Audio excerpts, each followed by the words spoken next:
Hello and welcome to the Last Word on Spurs. We hope you're keeping very, very safe and well. Thank you so much for joining us as we bring to you a Last Word on Spurs special during this international break where, quite frankly, anything can happen and we are live. No pressure at all whatsoever. And we are, going gold. Once again, the Last Word on Spurs. It's been a while, but we are going there. Nothing will stop us and we can't promise you anything that may occur in this next hour and a bit. Before we bring the great man in, we're joined by a wonderful, incredible panel here assembled on Last Word on Spurs. Because of timing reasons, it might be better we just go round and then we'll go straight into it because the intros could take at least half an hour. And bearing in mind where the show normally goes in terms of length, that could kill everybody off. And like Jason said off air, we may have already sacked the next manager by the time we go through the intro. So from left to right, I've got Mr. Lee McQueen, our crazy training instructor on the bottom left. Macca, very quickly, how are you, bud? You okay? Really good, mate. Really good. Loving this. Can't wait to get Ali's views. He was the man in front of Antonio Conte the other day when them fireworks went off. So I cannot wait to get into this, mate. Yeah, doing really well. Thanks for having me back on, mate. Pleasure, mate. No problem at all. I said we won't do intros. We're going into intros. Typical, isn't it? Here. Joining Lee. Where does this show even go? We're joined by the brilliant Ricky J. Norwood back on Last Word on Spurs. Ricks, we'll keep it brief for now. How are you, bud? You okay? A big fan of Ali Gold, and I'm just super excited to be on with him. Reading him before I was watching him, and one of the pieces on the Champions League was one of my favourite pieces ever. So, yeah, super excited. Let's get the answers. Come on, Ali. No problem. Might be a while before we get back there, Ricks, but we'll come on to that. Don't worry. We're just trying to find a new manager at the moment, potentially. But apart from that, delighted to also have him back on the show. Been a while. We've got the wonderful John Wenham over at Lilywhite Rose. John, just a quiet couple of weeks. How are you, bud? Yeah, doing very well. Thank you, Ricky. Pleasure to be back on with you guys. Really looking forward to get into it. And I'm just thinking, football is such fine margins, isn't it? Had Clement Longlay's 99th minute header just crept that little bit towards the goal instead of wide, we'd be talking about a famous 4-3 win, and we would never have heard this Antonio Conte run. So, yeah, football is fine margins, but we, of course, Tottenham, we don't get the benefit of that. We're on the bad side, and we've got lots to talk about tonight. We have absolutely indeed. We have absolutely indeed. And one man who never, ever holds back, always tells as it is. Some it's great, for some it's not. He did see off one manager, but he is back as far as things stand, depending on who comes in next. We've got the wonderful Jason McGovern back on Last Word on Spurs. He normally does cup exit. So, Jace, how are you? You enjoying it? Another quiet week, mate. No, not much to discuss, is there? No. I just wondered, did Ali enjoy Saturday's press conference more? Or did he enjoy the one where Mourinho just went, no, and walked out to Bournemouth more when he asked him a question? Well, we are going to ask the great man himself because, quite frankly, I think we'll try and treat him better than what Conte did in that 10-minute period where poor Ali, he seemed to get further and further away. We'll have to ask Ali just how close he was to Antonio. But before we do, so I'd like to have him back on Last Word on Spurs. We've got the wonderful Alasdair Gold from Football.London. Ali, lovely to have you back on. How are you, my friend? You well? I'm all good. I can't believe when we set the date for this, months ago, we thought it was going to be a nice, quiet international break. We'll look back over the season. Yeah, it didn't turn out exactly as planned, did it? It's, circumstances are very different, but it's going to make for some great stuff to talk about.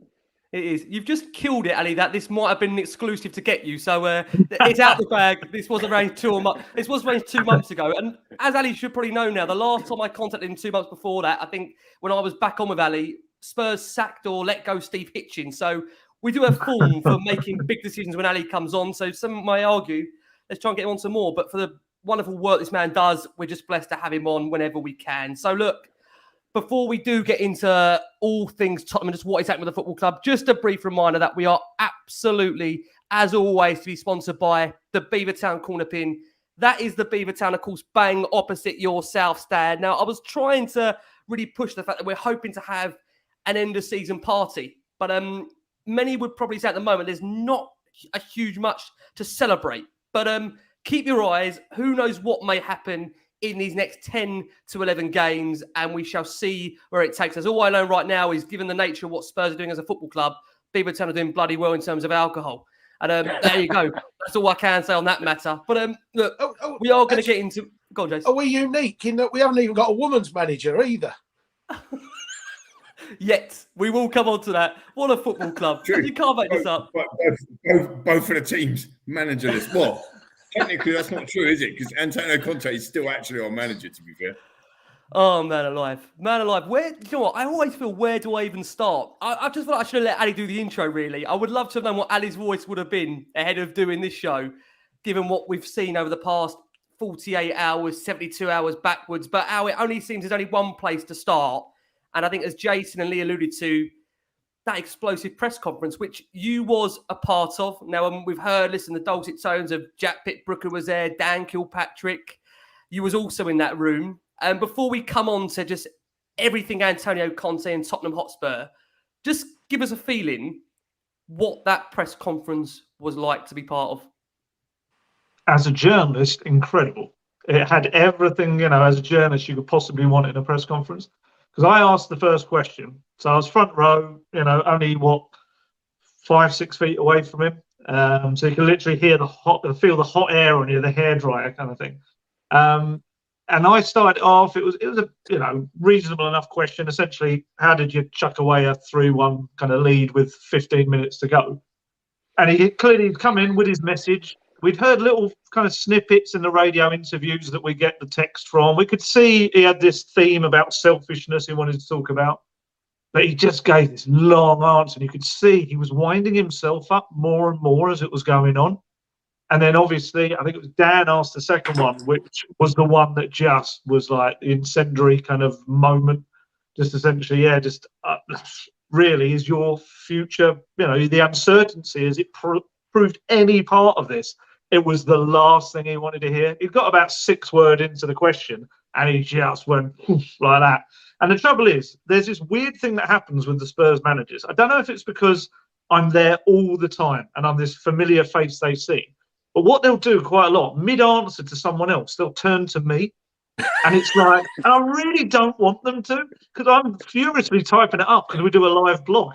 And they look at me and then they start ranting at me as well. So I was getting a lot of the kind of the blowback almost from the answers to Dan and the other journalists as well. And he kept looking across at me as if like saying, like, you better be typing this down. You better be getting all of this kind of thing. And it's like, But it was amazing. It was everything that we predicted, unfortunately, about 16 months ago would probably happen at some point.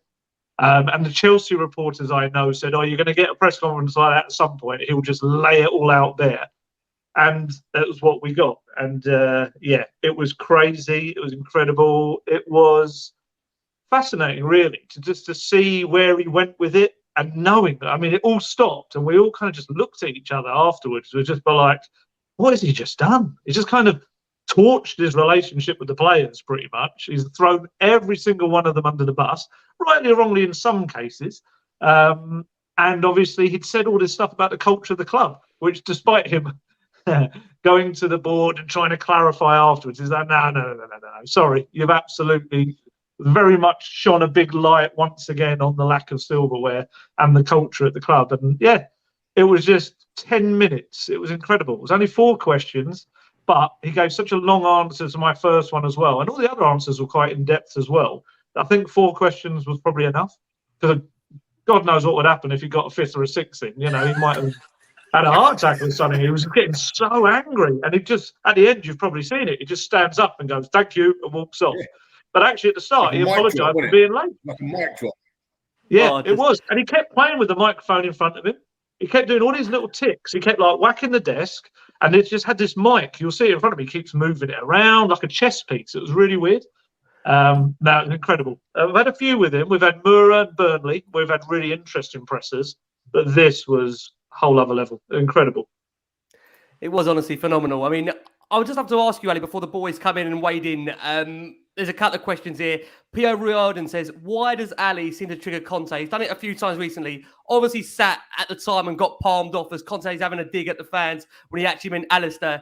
And JP says, what was going through his mind there watching that meltdown as a journalist? I think just what I want to ask you as a follow-up is, what was the reaction, Ali, after he left the press conference? What did you guys do as journos in the room after he left? Gathered round the desk and just all kind of wow. Because you play it back in your mind and you kind of think, did he really say that? Did he actually say that bit? Did he talk? Yeah, he did. And then you're kind of, all of you are, you're immediately forming your headlines, your intros, everything in your head is trying to form. And yeah, I wouldn't say we were stunned. It was more, it sounds awful to say, and obviously it's not what the fans want to hear, but as journalists, you're kind of excited. It is. It's like, wow, there's so much we can dig into. There were so many different angles in that press conference you look at. Like I said, you can look at the players, you can look at the club culture. I mean, how many times have we seen a manager call all his 11 players selfish? I can't even remember that. It was like they're playing for themselves, It was just incredible. And like kind of John said earlier, you do wonder, like, say that quite iffy penalty wasn't given at the end, or Longley had headed that, would we have had that? Because, he made this big thing about how he was holding it all in. Would he have actually said it had they won the game? It's fascinating to know what this week would have looked like had one of those moments just gone the other way. Yeah, well, in the nature of Tottenham, it went the way it went, and we've got a lot to cover for sure. Macca, let's hand over to you. I'm sure you've got a lot to ask Ali, and we'll just go round as a group. Yeah, for sure, mate. Brilliant to have you back on, buddy, as always. I just wanted to know, kind of, obviously you follow the club everywhere, like a lot of the fans and the viewers and the listeners do as well, like up and down the country, like going away. We've been away matches together. I was at the Sheffield United game, and that's what's changed my mentality this year, this season. I've changed a bit recently because of that defeat. Do you think that because Conte wasn't here during that period, was he? That we won. I think we beat West Ham, didn't we? Beat Chelsea, beat Man City, and then we went up to Sheffield United, and he was kind of coming back, but he weren't quite back. Do you think that FA Cup game has been a bit of a turning point in this season? I think so. Harry Kane used a great expression. He said it was like a dagger in our hearts. And I think that was it was the most realistic bit of silverware. And as soon as that kind of flame was extinguished, they all just lost something, didn't they? It was like a mini version of, after, I know this was a far bigger thing, but when they lost the Champions League final, the whole season after that was a lot of players knowing that they'd their chance had gone. And the best chance they had of something was gone. And this was like a smaller scale version of it. And you could see it. And then to go into that huge Champions League game with it was the meekest exit I've ever seen a team put in a Champions League. It was embarrassing at times. You're at home as well in front of 62,000 people. It was just so poor. I think you're right. I think that was the moment.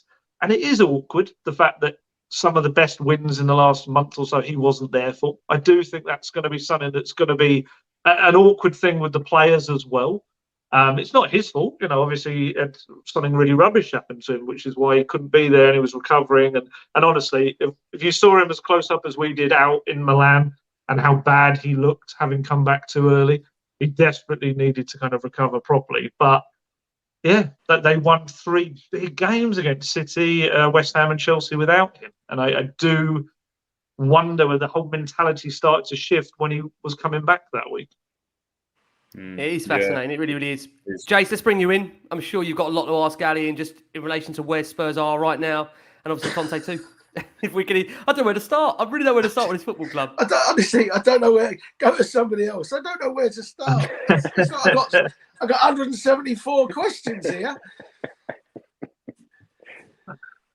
God, John, let's bring you in. John, I'm sure, like I say, you actually said off air that things could have been so much different had that Clement Longley header gone in and that FE penalty wasn't given. So, John, I'm sure you're going to want to ask Ali in relation to Conte where things are at right now.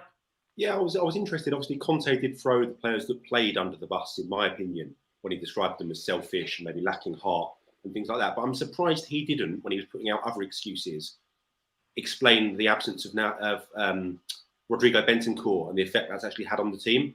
Because you're talking about somebody who, pre-injury, was our 3rd top goal scorer and still is.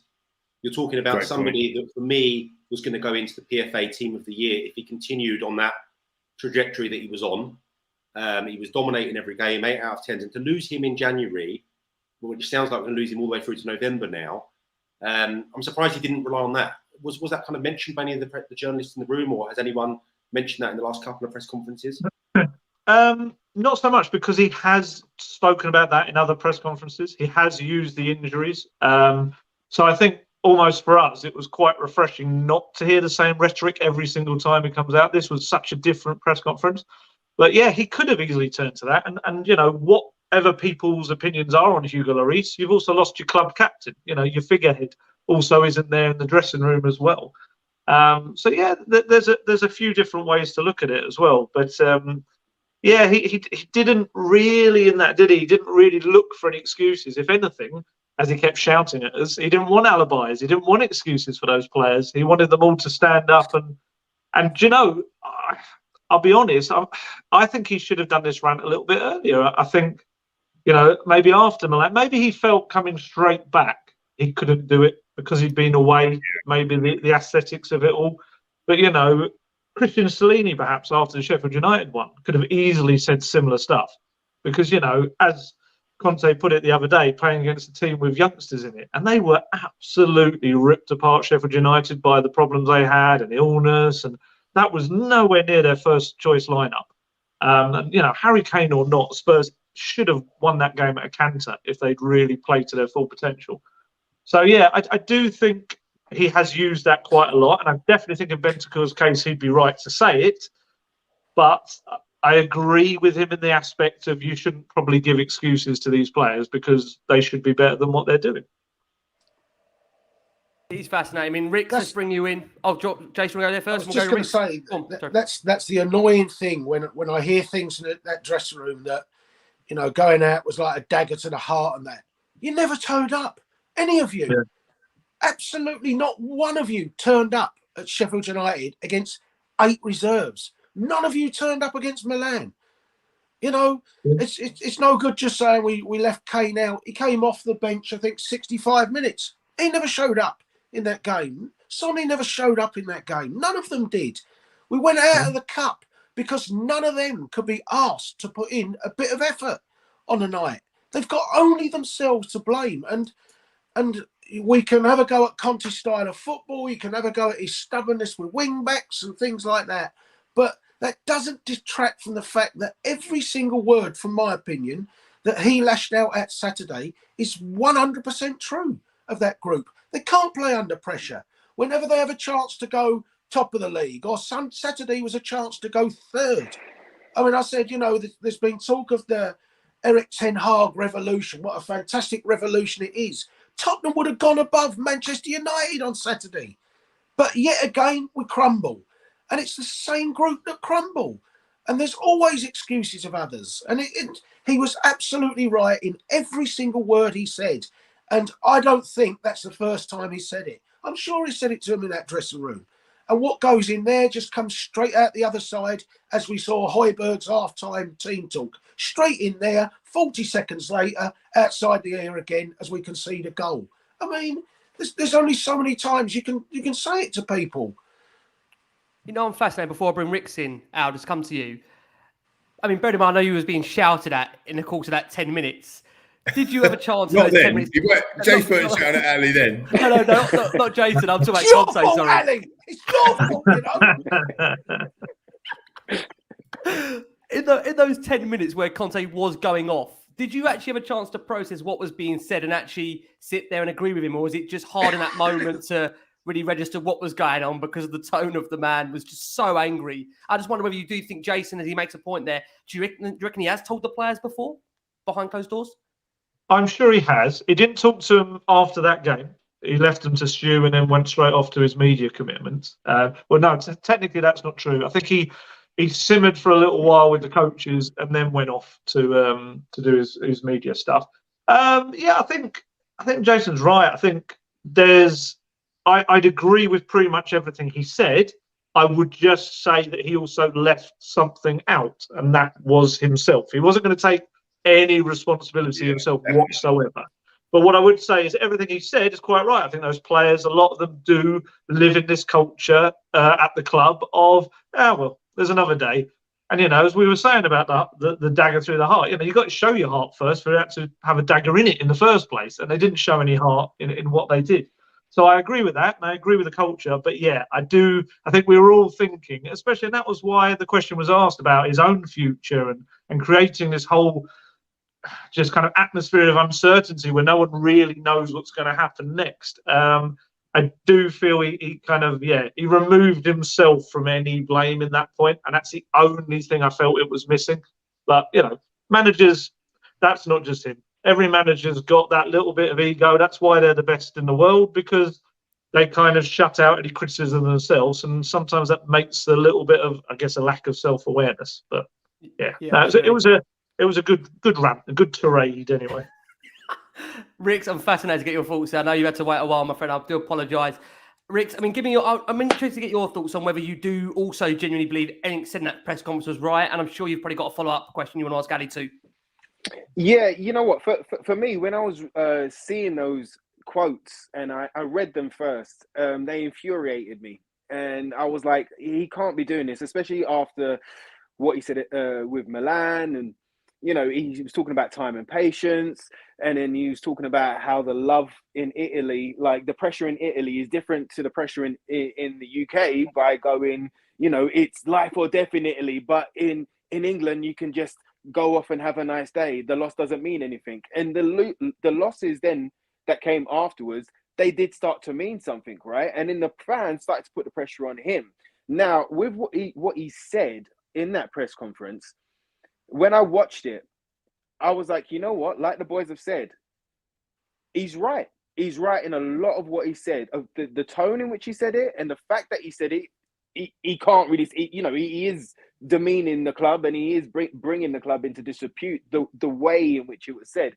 But my question is this: is this the best thing that he's ever done for Tottenham right now? Actually putting it out there, and yes, it's wrong, and yes, he made the part, right? But is this the best thing that he's done for Tottenham Hotspur, actually laying it out in the press, and that conference is going to go around the world? Now the club have to react. We have to see some change, because your manager, the guy that you're paying £15 million a year, has come out and said these things, not only about the players, but about their ownership, about their leadership, about the recruitment, about the players that are required to kind of go out there to win. So has he really done us a favour in saying those things and putting his own neck on the line? And yes, he might want to get fired, but, actually bringing it to light and putting it out there, now the club have to react, because if they're not embarrassed, I don't know what they're, at comments like that, I don't know when they are going to be.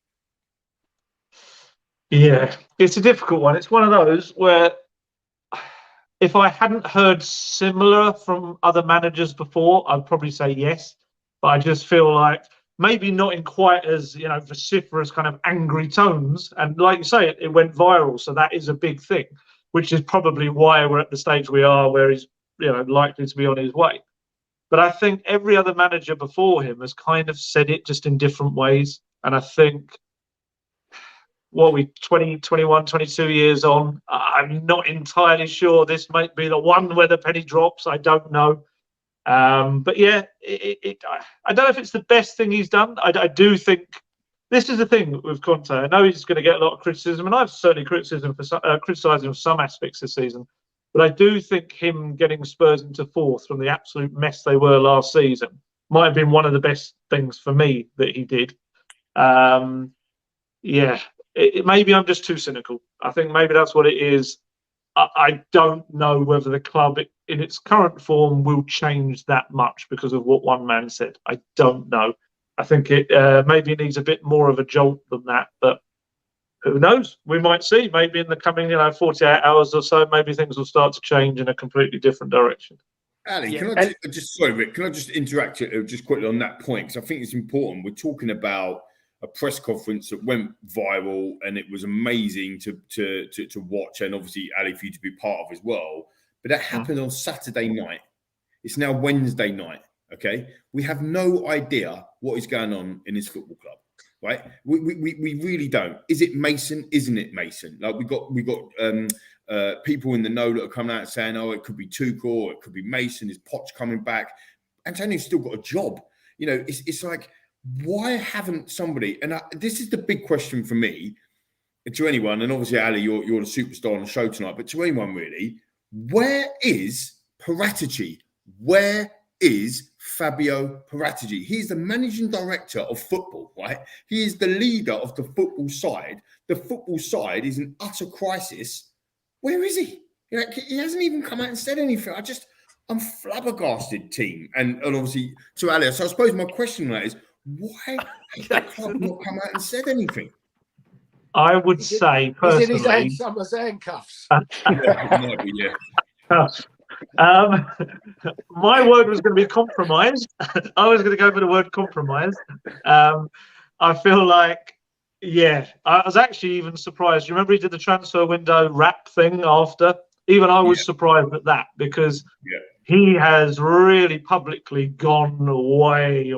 Even he used to sit in the dugout, didn't he? He's now up there in the director's box.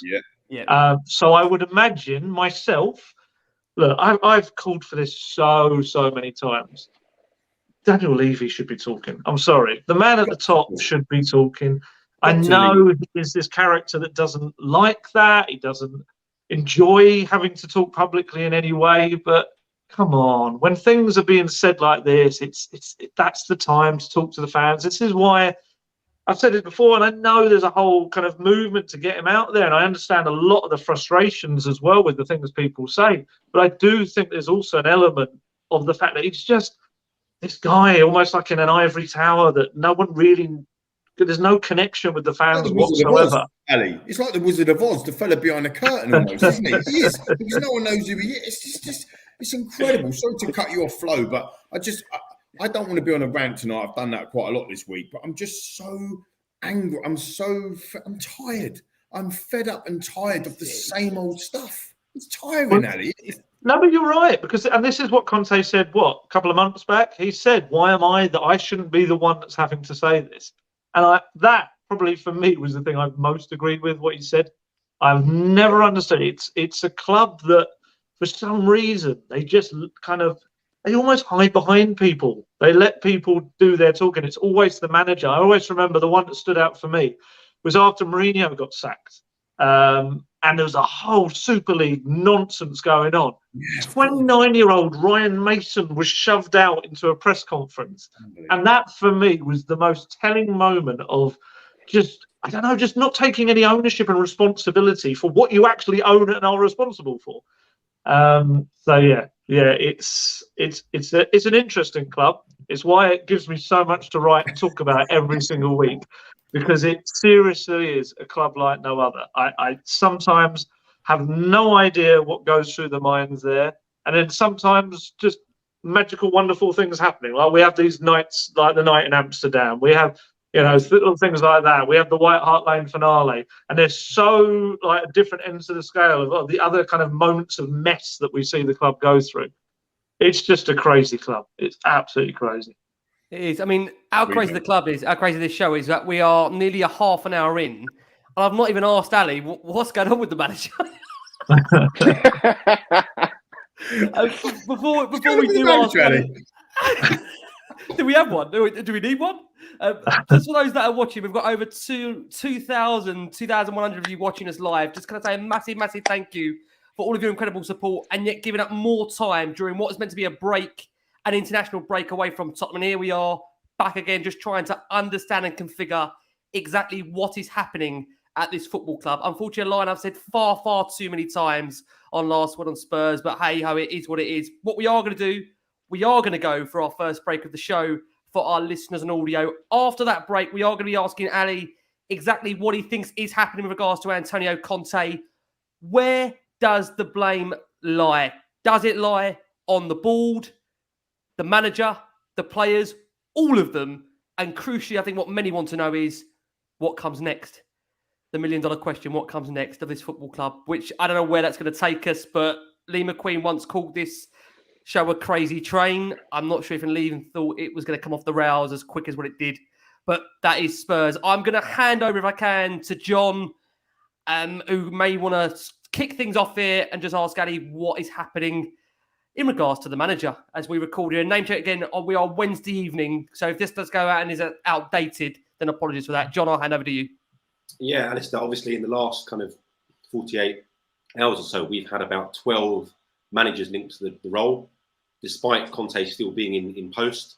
There are a whole wide ranging of managers from, former club managers, Pochettino, to younger up and coming managers. So do you have kind of any indication of the direction the club might be going in? I certainly feel like now, just from my point of view, we're so much better suited to a kind of project manager.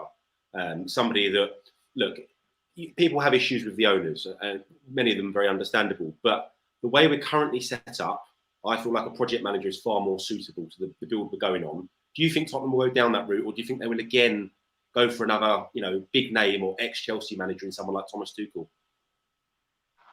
Like I said, it's such a weird club. What you think they're going to do, they'll often go and do something completely in the other direction.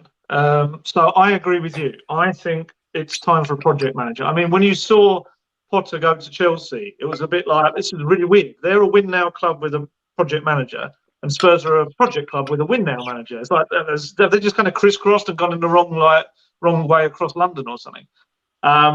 Personally, I would think surely their brain now is heading towards, let's go back to a project manager. It's the one they've had the most success with. They have. It's the model that works for them. But then Daniel Levy has this thing where he seems to it's almost like his eye gets caught across to something. Oh, there's a superstar manager. Oh, yeah, brilliant. And then, and then he'll go for a Mourinho and he'll go for a Conte, despite the fact that everyone around, it should be everyone around him, but everyone outside is going, no, that doesn't fit your jigsaw. It really doesn't. You can't just replicate what those managers had at other clubs and hope it happens at Tottenham, because it doesn't. You end up having I've called it before, like a Poundland version of it. And yes, they've put in money, but it's never going to be to the degree that these managers have had elsewhere. So yeah, personally, my thinking is that it would be down a project manager route. But then it's an interesting one. So I don't know, let's say they went for Tuchel. Tuchel's a little bit different. I would say it'd probably be the most unimaginative managerial move ever, like the 5th Chelsea manager they've hired. But what I would say that he's got that's slightly different to the rest is obviously his time at Dortmund. He's worked at a club where he's brought through young players, worked with young players, worked within a model that is probably as close as you're going to get to Spurs in another club. So yeah, I don't think any of us at this moment exactly know which way it's going to go. If I was, a betting man, you'd probably say we'll be doing our press conference next week with Ryan Mason.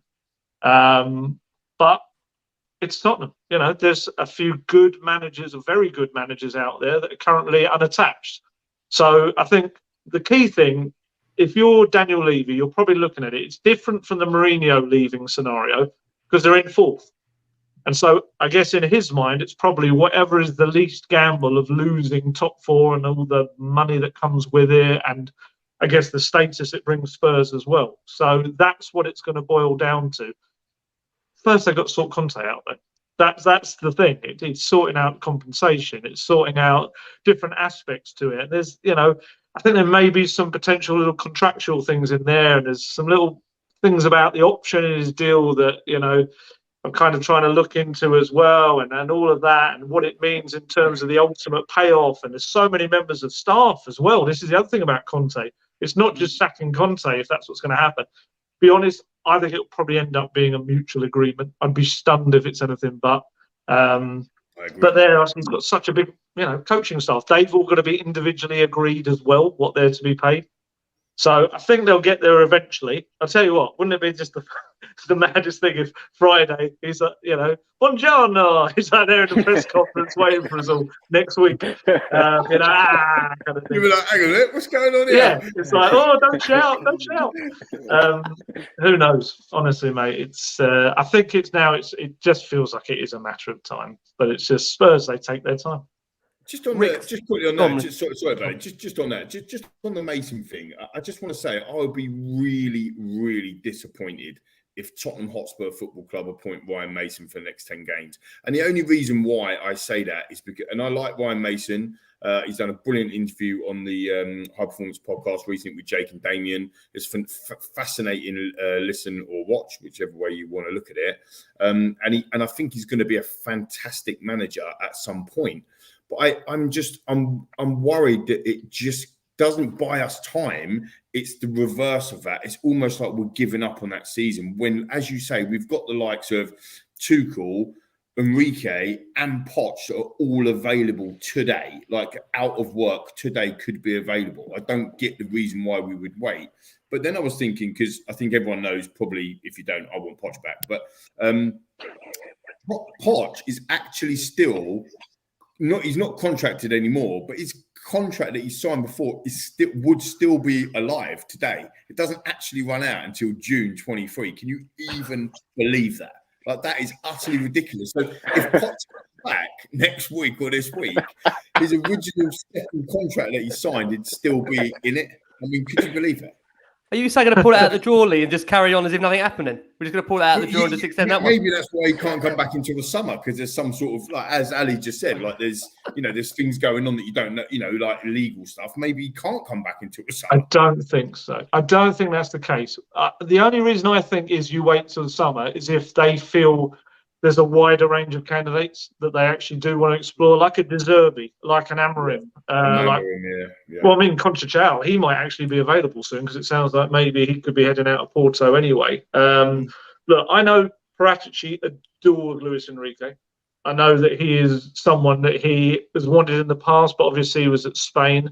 And he really likes Conceição as well at Porto. I think those are two that would be, if Paratici is the one making the decision, I think they would be very, very high on his list. I would imagine Pochettino probably wouldn't. Pochettino's, I mean, am I stepping on this a bit? Is this something we're going to talk about later? Probably, maybe. We were going to come back to what's next. So what I'll probably do, just for the sake of, for the nature of where the show is going, is, Jace, I'll just come over to you and just get your thoughts in relation to Conte's imminent exit. Then I'll go to Rick's after that. Jace, it looks like it's coming closer and closer. I think on the actual appointment of Conte show, you was the only one, and I'm not singling you out here, that was still very kind of level-headed to not get too carried away, because even on the second time where we grovelled back to him, you weren't fairly sure that this was going to ever work. The same way you wasn't sure about Jose, and you said that was going to end in tears. You are, again, I'm not just saying this, on all of our shows, the one that is very pragmatic and doesn't allow anything to really sway you too much. You always kind of have to give it time before you judge anything. So are you surprised, Jace, it's coming to an end before the contract was naturally going to expire? No, not particularly, because we're on. I mean, how many games are we from the end of the contract? We're only 10 games away anyway, aren't we? So, to my mind, whether he goes now or whether he goes in the summer, we know that he's not going to sign a new contract. So, you're not exactly that early, really, with the decision coming, are you? It's what, another 6-7 weeks, and it's done anyway. I couldn't ever see it working for the whole reasons that we know that the win now manager won't get the win now mentality from the club. It won't get the win now drive and determination from right at the very top of the club. There's nothing in the culture of the club that makes you want to win now. I see people saying today that, well, it's not a bad thing if we miss the Champions League, we'll go into the Europa and we can take it seriously next season. We won't take it seriously next season, will we? When have we ever taken the Europa League seriously? All we'll do, we'll stink out the group stage with some rotational selections. Jace, please, can I list off those teams? Because people Antwerps and Mura and Pacos. I don't know what it is with this group of players, but for Champions League games, we raise our level. Europa League, Mura, Dnipro, they've now gone bust. Yeah. You remember Dnipro. There's a whole army of them. Anderlecht twice, Ghent, you name them. Ghent.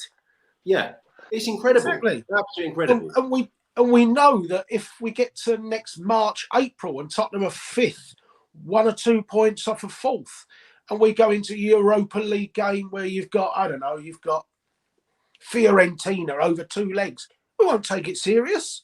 There will be no determination to win that game at all, because it will be all about getting into the top 4. And that comment that Højbjerg made of, the club's where it wants to be, kind of sums it up, doesn't it? We're in with the real frustration from this season, as I said to you boys earlier.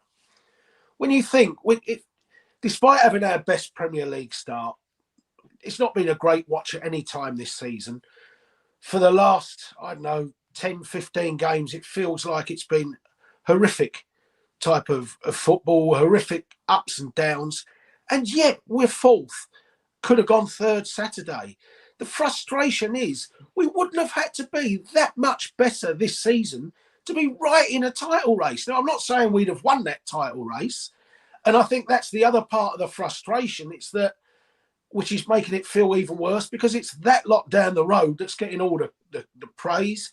It's that lot and Arteta that's getting all this is the blueprint of how you should run a football club. They're playing the exciting football. You go to the London Football Writers Award last week, and it's Saka wins young player, and Odegaard wins player, and Arteta's manager of the season, and it's rammed down our throat that what a wonderful season they're having. And that's making it even more difficult for us to stomach the type of season we're having. It's like you're being attacked by Tottenham being so poor, but then to really twist the knife in, you've got that lot being so good to watch, and everything going really well for them. But isn't it just as frustrating that blueprint all feels very familiar? Yep. Yeah, Exactly. absolutely. Yeah, and Yep. that's Absolutely. the bit where it is Yep. so frustrating for me. Yeah, Rick, I want to bring you in. I hope you don't mind me saying this, Rick. The angriest I ever saw you, I hope you don't mind me saying it, is after that AC Milan game. Look, I've known you for 5-6 years, obviously, and we've shared great times together. I mean, I won't mention the 4 back-to-back Chelsea defeats that you did on this show that I put you through, and I have to apologise for every single one of them. But you came to a point that night where it just boiling point. I know you were mentally checked out. Do you feel, Rick, at any point this could have ever worked? I was really hoping that it was going to work. I was really hoping. A bit like Jace, You gave the 4th one from the Priory.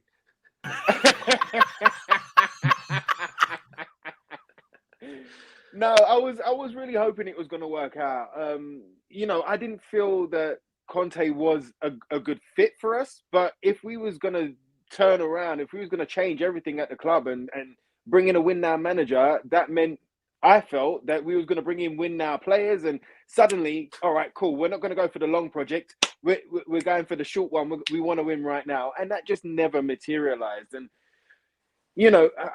after Milan, that was the last, cup game that we had. And that was the last opportunity to win something this year. And the way in which we went out, I just couldn't stomach anymore. And the football that we've seen this season has been dire, to use a better word. And it just culminated. It just culminated into a volcano that erupted on that show that night. But you know what? For me, boys, lads, and viewers and listeners, it's like, my thought is this. There was a little article that came out, I think it was yesterday, that said something along the lines of other managers are now kind of weary of Tottenham and the Tottenham way because of what Conte has just come out and said, and what many managers have come out and said, like Ali alluded to earlier.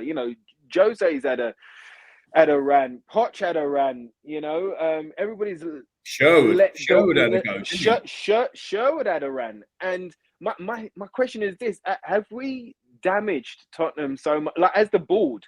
Damaged Tottenham so much with the decisions that they've made over the last 20 years to a point where a manager that is worth his salt, that wants to achieve, that wants to kind of win and succeed in this game, have we put them off? And have we put off those dynamite young players or those dynamite players that are ready now to come to Tottenham because they feel that we're not going to bother in the cups anyway? How much damage has the board and the decisions that they've come to over the last couple of years, and especially the last 4 years, but how much damage has that had on Tottenham Hotspur as a place to be?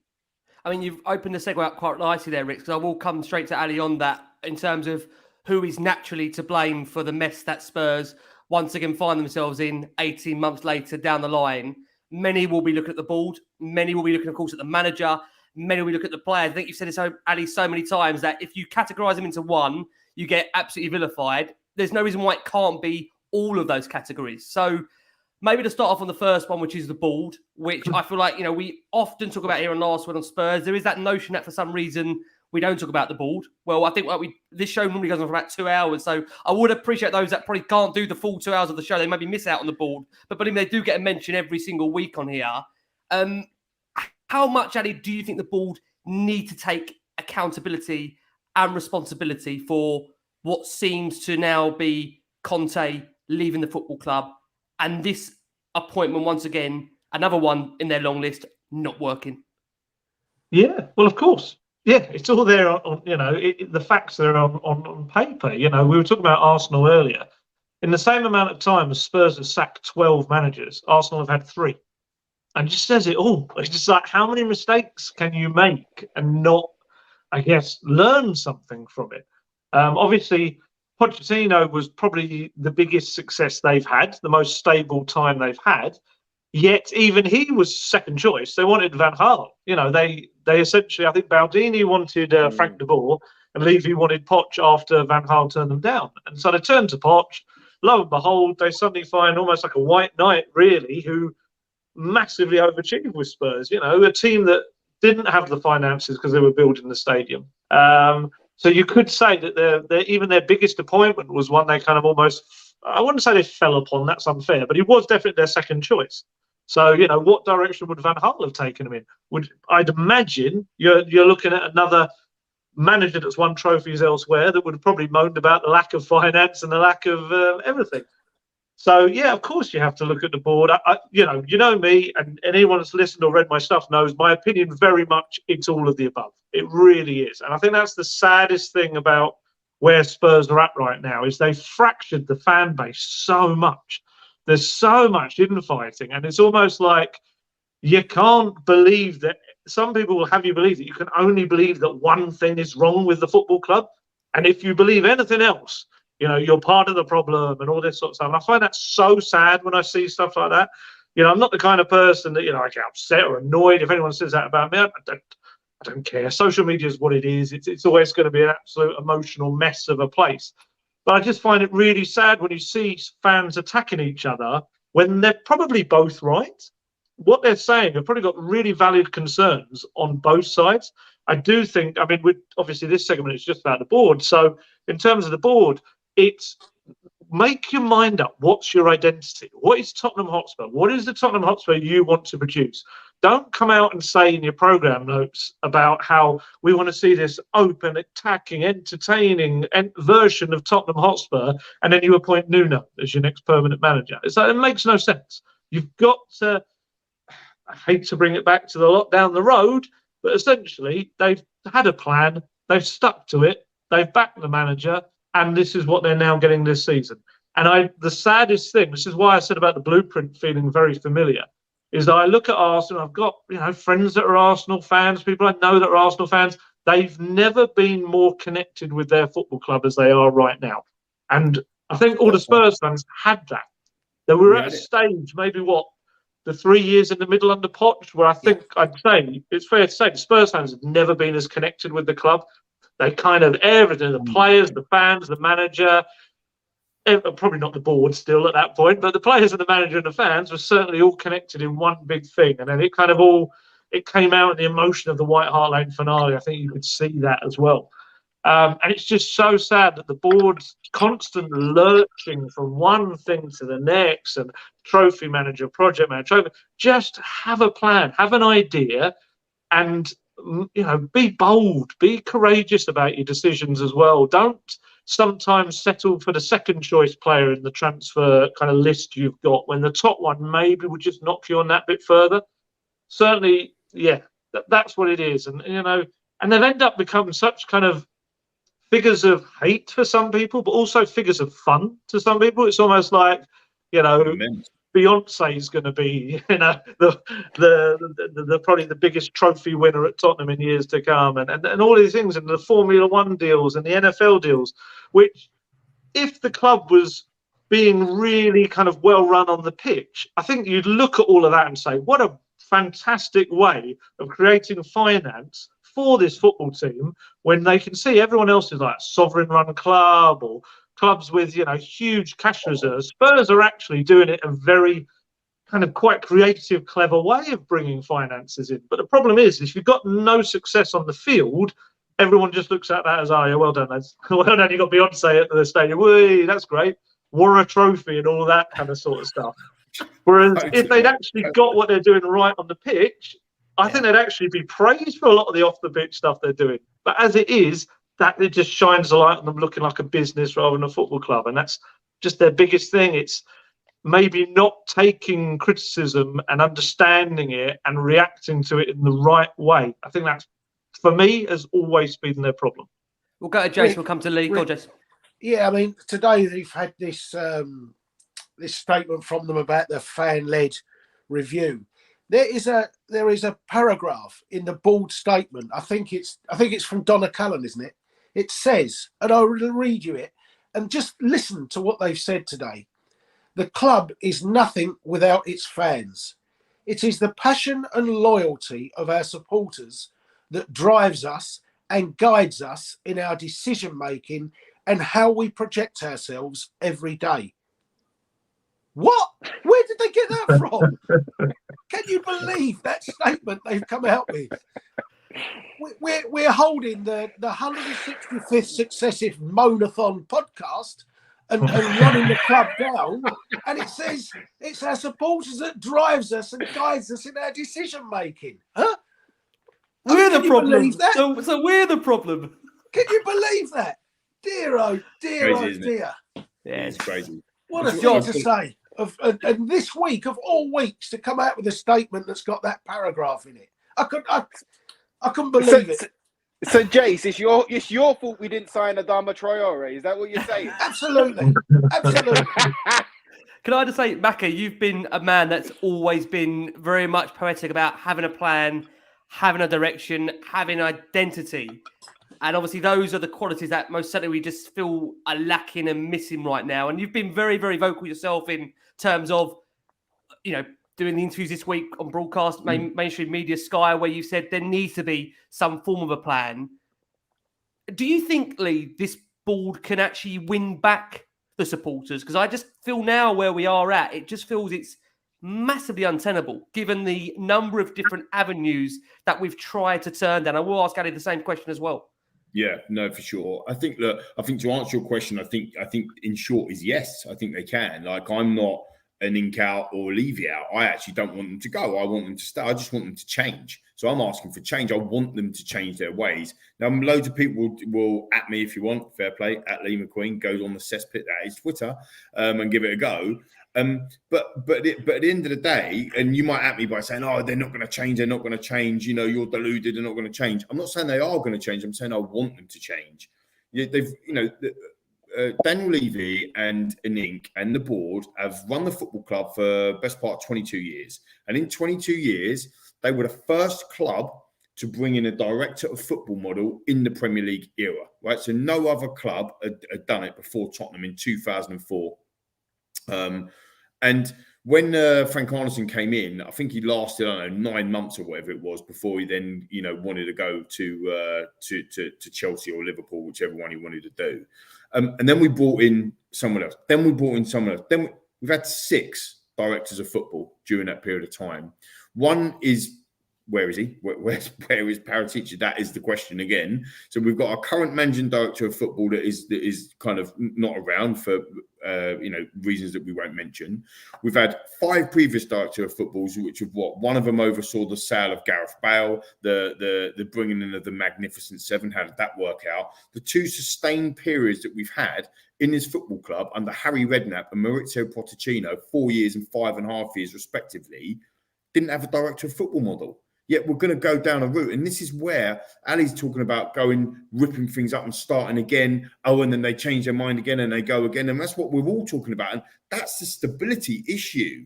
Like, it isn't a rant. This is, have a plan and stick to the plan. Part of me is contradicting my own belief at the moment, because I'm thinking, look, we all know Conte's on his way out. But actually, if we stuck with him and actually like Arteta was stuck with, would it turn around? The football's been charged and this, that, and other. But a lot of the stuff that he said, a lot of the stuff that Jason mentioned earlier, and we've all agreed that stuff that he's saying isn't wrong. But so is this the right time? He's criticised everything that we've been saying. He's basically come out and said, we're going to sack him for it. And then we're going to go and get a different manager. We're going to put an interim manager in. Ryan Mason's a rookie. Greatest respect to you, Ryan. I do really like you. For not that you care if I like you or not, but I do. But 6 days before cup final, you sack a serial winner. 6 days before cup final, put a rookie in charge. I mean, this is utterly this is preposterous. Like you couldn't make this stuff up. And this is where the club, please, if you honestly believe that statement that Jason has just read out, please, the way that you're going to bring most of it, not all, and I appreciate that in the comments and the viewers and the listeners and whatever, but most of the time, the most successful period, and it's not even successful because he didn't win nothing, but it came under Maurizio Pochettino, under a clear plan, we're going to bring the academy, we're going to look at the youth, we're going to bring people high press, high front foot, attacking football, that we're going to go and have a go. Like Harry brought that in as well, Martin Yole, we're going to go and have a go. And Pochettino was that. And this is the thing, people talk about, oh, Poch didn't take the cup seriously. We haven't been past the 5th round of the FA Cup since he left. With these serial winners, by the way, these serial winners that win everything, we haven't even been past the FA Cup 5th round. We used to be a cup side. I think, Ali, to be fair, you might have said this in one of your videos before, but we were like the team that won the most FA Cups. Now, Arsenal won 6 more FA Cups than us. And we used to be the record holder not that long ago. We won it for 30 odd years. There's people that are watching this show today that have never seen us lift the FA Cup. That is utterly ridiculous. Where does it stop, lads, listeners, viewers? I mean, I don't want to be on a rant. Where does it start? The thing is, Rick, it's factual information that we're talking about. And it stops in the 5th round every year. That's where it stops. But it does. What I would say about the Arsenal comparison, and look, and I'll say this again, I said this on the last show, fair play to them. If they go and win the league, it will hurt us all, but fair bloody play to them. But what I would say about that is that they did stick through the tough times. They had massive protests outside the ground. They were 8th and 8th. They were bottom of the league after 3 games, and we were top with under Nuno. And they was in turmoil. And it's only taken 1 season of backing and getting them, and they are flying. So there's tweaks that can happen, but is the decision making? Please make the right decision and bring back the man that's going to make a massive difference to this football club. The Maurizio Pochettino. He deserves, in my opinion, another go because he was sacked. He had so much credit in the bank and he was sacked the first time of a bit of noise, a bit of it's wobbling a bit. Boom, the finger come down, and it's too early. I promise you, we will come on to what is next. I know many want to jump there. We will come on to it. I want to bring Ricky and John in. Rick, let me come around to you, and again, you can obviously go paraphrase to Ali if you wish. How you want to do this? I wonder for you, the same question to you now, where this board is at and the decisions they've made in the last 20 years. Do you actually any hope, optimism or confidence given the nature of the decisions that have been taken over the recent period in terms of going for a win now manager and not necessarily giving them the win now tools? Because I want to mention a part of what Ali said in his recent article with regards to some of the summer signings. Where are you, Rick, in terms of the board right now? Well, you know what? What I wanted to happen was for Daniel Levy to step away from footballing matters, carry on doing the finance matters, but I wanted him to step away from football matters and get a football man in to make those football decisions. And I felt that they'd done that, or I felt that they were attempting to do that with Paratici. And then we saw a new line of transfers, a new line of speculation, etc., etc. But that's where I come to right now, is that it feels like after all of this potential change, and I always hope for change. I always hope that Tottenham are going to be better. I always hope that the board are going to be better. I always hope that this year is going to be the year. It just feels like we've been lied to a lot, and that's why I come back to my rant a bit earlier. But like, how much damage has this board inflicted on this club and the name of this club and the badge and the shirt and coming to North London to do something special? Like, how much damage have the board and their decisions had on players and managers looking to come to Tottenham? That's where I'm at right now. I'm trying to assess that. I don't know. It just feels like we're getting beaten into the dirt year in, year out. And when we get a win now manager and we don't back him with win now players, or we don't back him with what he needs when he needs it, it's more of a joke. It's more of like rubbing our noses in the dirt, because they've won everywhere else, but they come to Tottenham and they don't win. Mourinho's gone everywhere else, even Roma, gone and won. The only club he hasn't won at, Tottenham Hotspur. Conte, Tottenham Hotspur is going to be the only club that he hasn't won nothing at. And so how much damage has these decisions had on our great club, and how attractive is it to now managers and players that are coming to that we're looking to come to the club. Let me just get John's thoughts. I'm going to go straight to Ali on this. John, feel free if you actually want to direct this to Ali. I was keen to ask him about Spurs' summer transfer window and whether it was as great as what it looked like at the time, given now, what are we... 1 hour in, Rick, and it's the first time you've mentioned the transfer window. I cannot believe it. I can't believe it. You're right. I must just say it, but only because I hear the discussions that Ali has a lot on the Golden Guest, obviously, podcast and what he says on YouTube, that it's a really sad... Jason's to the lights. That's what transfer window does to Jason. It's a sad indictment, John, when the argument now is whether Clement Longley or Fraser Forster is the signing of the season. How did we get to that point, John, on the back of that transfer window? Yeah, Fraser Forster has to be, because he stepped up at a time of need and somehow kept our season alive. For keepers, you need a couple of games to get your fitness going and your continuity going. We saw him have a shaky start with that first game against Brentford, but after that, he's really come on leaps and bounds. I was delighted to see him get called into the England squad in the summer for this coming internationals. But looking at those summer signings, Perisic, he kind of hid in the early part of the season behind all these assists he was getting from corners and stuff. But the form has been poor.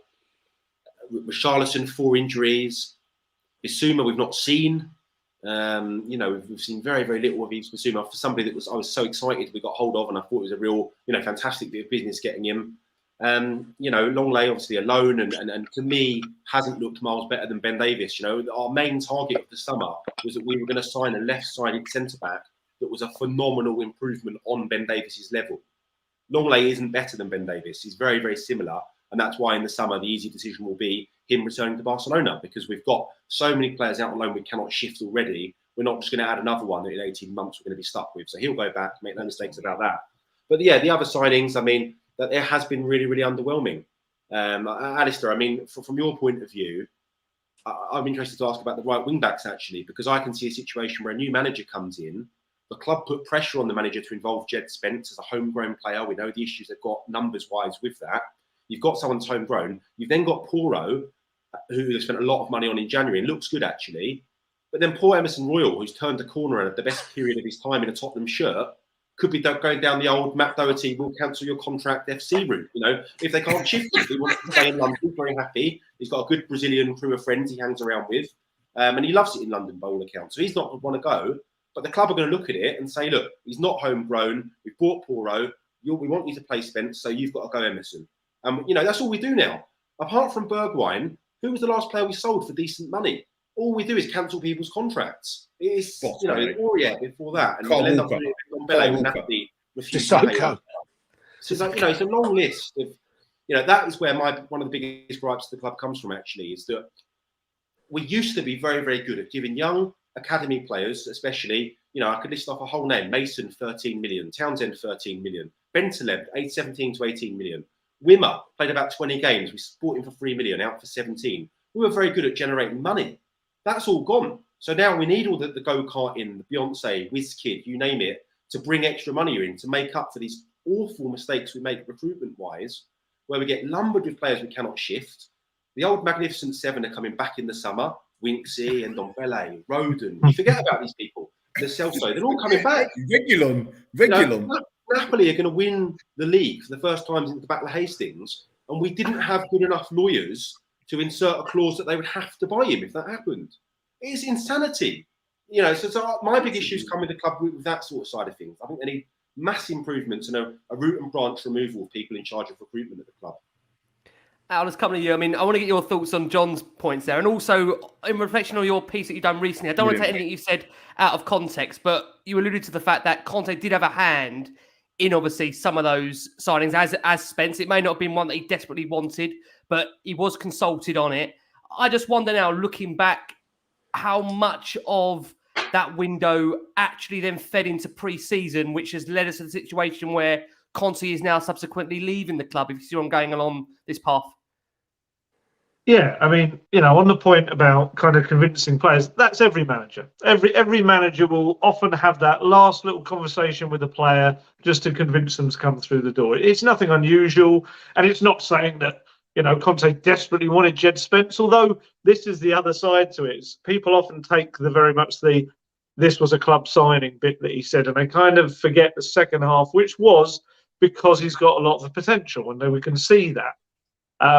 He kept out Mbappe and Messi the other day for Red. He had an absolute storming performance. It's fascinating. What John says, it's absolutely right. I think it's a byproduct of chopping and changing your manager so many times that you end up with all of these bits of a puzzle that doesn't actually fit together because it's different people's puzzles. So you've got all of these players that, for instance, you talk about the right wing backs. The next manager might go with a back four. Are some of these players as good enough to play as right backs? The irony is probably Emerson is the best one as a fit for just a natural right back. Whereas, like you say, Spence, I don't know about the club putting pressure on to play. It depends what kind of manager you've got. I can't imagine. Well, we've seen it. Conte and Jose certainly absolutely had no intention of playing anyone that they didn't feel was ready or right. But what I'm like, John. I'm very much love to see the youth coming through, the young players play, and it has frustrated me immensely that now we're going to see Oliver Skipp doing really well, and it's only because others have got injured. That's been one of my kind of biggest frustrations about this season when it comes to him. But yeah, it is. It all kind of comes from that top bit, though. It's if you're constantly chopping and changing which way you're going, you're going to end up with a mishmash of players. And that's why you've got so many players that then you're paying them. This is the other weird thing about Spurs. We talk about the money and not paying the money, but they do pay very good salaries. And then a lot of these players aren't maybe wanted by other Premier League clubs, so they're going to go abroad. And then clubs abroad pay nowhere near the same salaries as Spurs play. So then you've got that issue of we'll keep lowering the price. And then eventually the selling club or the buying club knows, well, hello, you're going to keep going, aren't you, eventually? And then you end up getting the Matt Doherty situation was a whole other thing to itself. That was nothing. That was just absolute horrendous admin errors and everything. That was just something completely different. But yeah, you've got now the possibility of, as you say, all of these players coming back from loan. Next season, some of those could be playing for Spurs. But I wouldn't rule out some of those suddenly being Spurs players again. Tom Yandebele is going to return a Serie A winner, and he might even be a Champions League winner. The way that draw's opened up for him. Face. Champions League winner as well. I must stress. I wasn't saying he'd be the one to come back and play. I'm just saying it's another example of a player that's gone away, and he could win the biggest trophy of all elsewhere. You could see. It needs to be a big trophy for him to fit in it. You could see like a Reguilon, couldn't you? Like a Reggie coming back in and playing for somebody in a back four scenario. You could easily see Emerson Royale and Reguilon as a left back and a right, like full backs. Like you could. We're talking about 3 right backs. We'll have 4 left backs. Brilliant. You got Sessegnon, Perisic, Reguilon, and Udogie. You got a Dogie coming in, a doggy coming in. Udogie already coming in. There's 4 left backs. And imagine if the new manager comes in and says, look, right, as new managers do, look, there's 2 or 3 players. I want Ben Chilwell or I want Andy Robertson or whatever. Suppose his first choice is a left back. And the club's going to turn around and say, we've got 4 of them. And then the fans will say, but you've got to back the manager. So let's go buy a 5th one. I mean, that's the point that Ali's making as well, isn't it? Like that disjointed pieces of puzzles of different managers. That's why stability comes back to the point you made. That stability is so important. You look through history, probably other than Chelsea, that under the Abramovich era where he was bankrolling 40% of their payroll, whatever he was doing. Changing your manager, which essentially happens every year at Tottenham now, changing your manager doesn't work all the time. You have to have some sort of stability because of them ideas. And this is I think, John, by the way, just quickly, I thought you were absolutely bang on. The recruitment of this football club has been utterly woeful for across. And I'm singling a lot of people out this week, and I'm really sorry. But, we've just, as Ricky Norwood mentioned earlier, we transformed the football club on the football side with, bringing in Greta Steinson, I think if I pronounced that correctly, and all this sort of stuff. And what changes have we seen? Like, we brought in 11 players under Conte. We spent the most money under Conte as well, and brought 11 players in, and now he's getting a sack. Did you want to come in there, John? I could see you putting your hand up there, John. Did you want to come in and answer that very quickly? From what I understand and what I've seen, he's very much dealing with the youth side of things. So Tottenham are now paying, say, £2 million and decent money to someone like Will Lancashire. It's something they would never have done 18 months ago. He's very much the money man in terms of the academy now. I don't know how much involvement he actually has in the first team at the moment. That could change with Paratici's imminent, whatever's going to happen with him. But yeah, Steinson is definitely the academy man at the moment and kind of running the shop.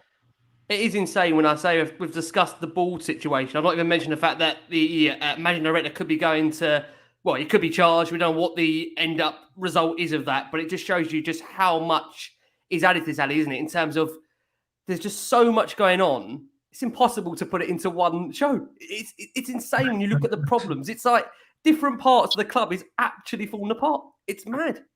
Honestly, that structure is fascinating that Paratici has created. It is the most cluttered, just huge structure. You know, as John's saying, Greta Steinson, he does have a lot to do with the youth, but he also does have one foot in the first team camp. He's kind of supposed to straddle them both.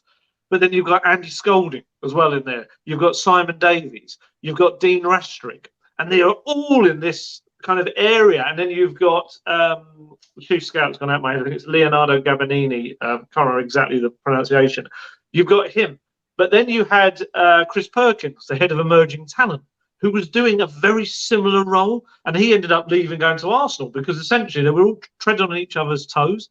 It is, you know, Paratici is this man who his forte is very much dealing with the boardroom. So dealing with kind of his contacts.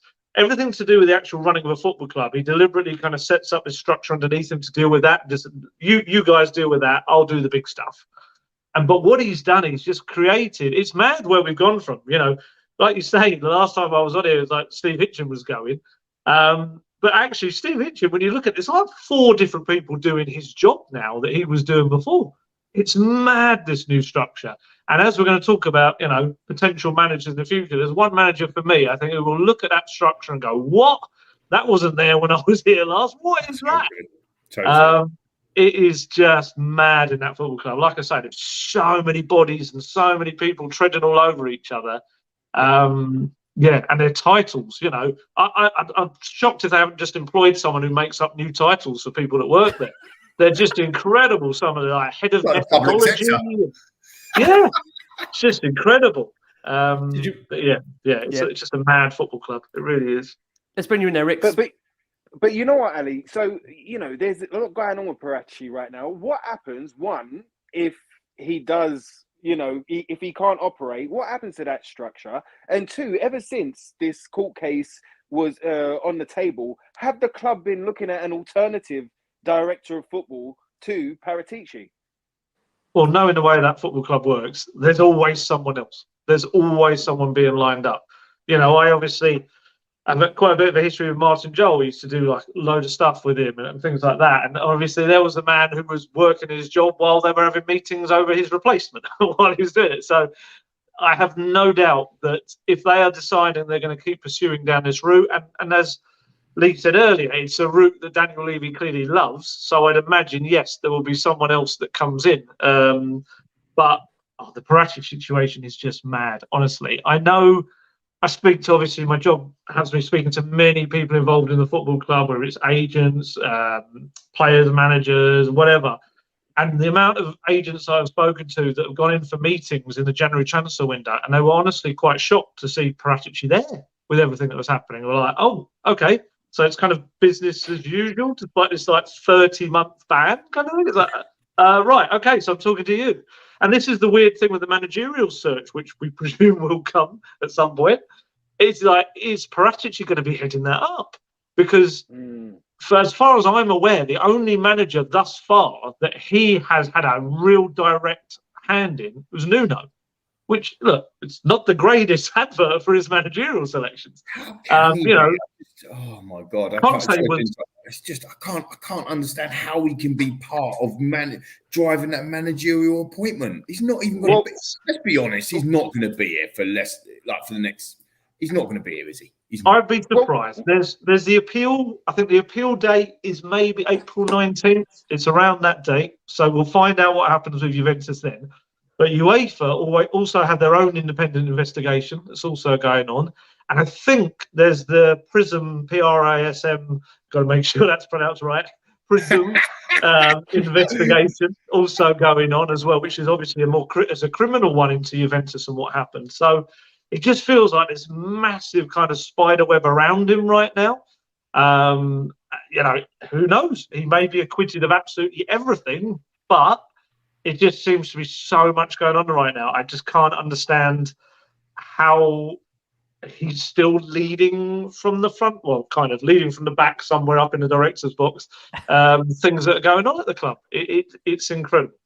It is. Look, what we are going to do is we are going to go for our next break of the show for our listeners and audio here. For our bingo card callers, we are conscious of time. We're an hour and 15 in. We do have to talk about Antonio Conte, who should be shouldering some of this blame, and of course the players who some of them are, as I said in the intro, about to see off their fourth manager, which I just find absolutely just utterly remarkable, just incredible. Then we will close it, of course, on what is next for Tottenham, which I know many are currently tearing their hair out and fascinated about what could come next. Lots to fit into. Jace, let's start with you and Antonio Conte of how much blame he should be taking, who for a man has been given 15 million a year to manage this football club. And what I will say at the very top of this piece is that, look, he has lost 3 very, very close friends. He's undergone a serious operation. I do wonder just how much those series of events have taken it out of him as a whole. You know, when you consider, even if he wanted to remain at a football club, just on a human level as well, I just wonder how much has taken it out of him. Jace, kick off this subject for us. Well, it depends what he's, what's he been asked to do by the club? Deliver top 4 football. He's currently 4th, having delivered top 4 football. So what is he to blame for? He's done the job that the club have asked him to do. It may not be what we like, and the style of it may not be what we like, but the fact of the matter is, he's not been told to win a trophy, so that's not a problem. He's been told to try and get last season top 4 football. He's been told to try and get top 4 football this year, and we're 4th. So what are you blaming him for? I'm blaming him asking for doing the job that he's been paid to do. So again, that's so the just thing. I get what you're saying, Rick. That it's been a horrific watch, and none of us are enjoying it, and such. But the bare fact of the matter is that he's done the job that he's been asked to do. So where's the blame for him? Well, I'm asking you. So do you think he's not culpable of anything then in this scenario, Jace? Nothing at all. Of course, he's culpable for the style of play and things like that. But what I'm saying is, Rick, he's not culpable for not delivering anything that's been told to deliver, because he's delivered it. Okay, interesting. Al, let's come to you. I'm intrigued to get your take on this and how much blame you do land at the door of Antonio Conte as to why this hasn't, it appears, worked out. Yeah, well, I think what Jason said, there's a lot to agree with there. If you look at the table that would be since Conte arrived, he's in 4th overall points. He has very much delivered exactly what the club have probably asked of him. And as I said at the top, he took the club back into 4th place after a few years of kind of going back to the mediocrity. So yeah, you do have to give him, I think he deserves a lot of praise for that. I think it's one of those where if things continue to go downwards after this, it will maybe be looked back a little bit like Mourinho's season at Man U when he got him to 2nd. And it was actually a bit of a miracle when you look back in the years that came after. However, I do think, and again, it's part of the whole fit with Conte and Spurs. I think this is the problem. And again, that falls on those above for creating that. It was just like, it was this marriage that was, it was always going to be so tempestuous. You kind of imagine it was always going to end in divorce. And that's the way we've seen it now. He's such an emotional, passionate character that you got all the benefits, I feel, in that first season. So after the Nuno era, which was the flattest time that football club's probably ever been, he's come in there, Conte, like a bit of a whirlwind, and his enthusiasm, his energy, his passion has absolutely lifted the whole club. And from everything I've understand from people involved in them and people who observed them, his training sessions are incredible. There's so much detail that goes into them. He's very much a man of drilling and drilling and drilling on a certain repetition, essentially, so that when you go onto the pitch, everything you're doing on the training ground is on the pitch. So the players knew exactly what was being asked of them. And I think that's why we still had that terrific first season overall. Yeah, there was inconsistencies, but it ended well. They got exactly what they were meant to do. The problem is when you've got someone that's that passionate, it starts to go the other way if you're not moving on from that point. And maybe he's been a victim of his own success. He got fourth, and then he and everyone around him then expected we're going to improve on that. And now they've gone backwards this season. And there is a part of, to blame for him. There's a bit of culpability for him as well, because the problem with repetition, while it's great to begin with, when things aren't going your way and you're criticising the players, that repetition suddenly becomes very boring. And, players switch off to it. And so you've got that element to it as well. And he's a guy that, well, we saw it on Saturday, but also on the side of the pitch. I've seen him calling those players. We see. I mean, I'm sure you all saw the Bentancur moment where he was calling them every name under the sun. He is a guy that in the moment will absolutely crucify them. And, people may well say that's exactly, maybe they need that. Maybe they are too laid back. Maybe that's exactly what they need. But it creates this culture as well of it's almost like everyone kind of fighting amongst themselves. And then on top of that, you add into the added uncertainty about his future.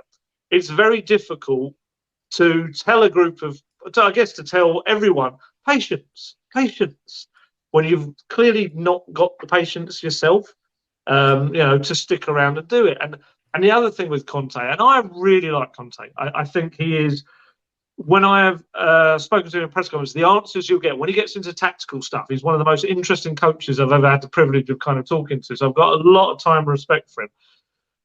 But he is a guy that he kind of thrives on this, the uncertainty. I think in the first season, it was very much a case of like, I don't know, it was almost like I might stick around for you.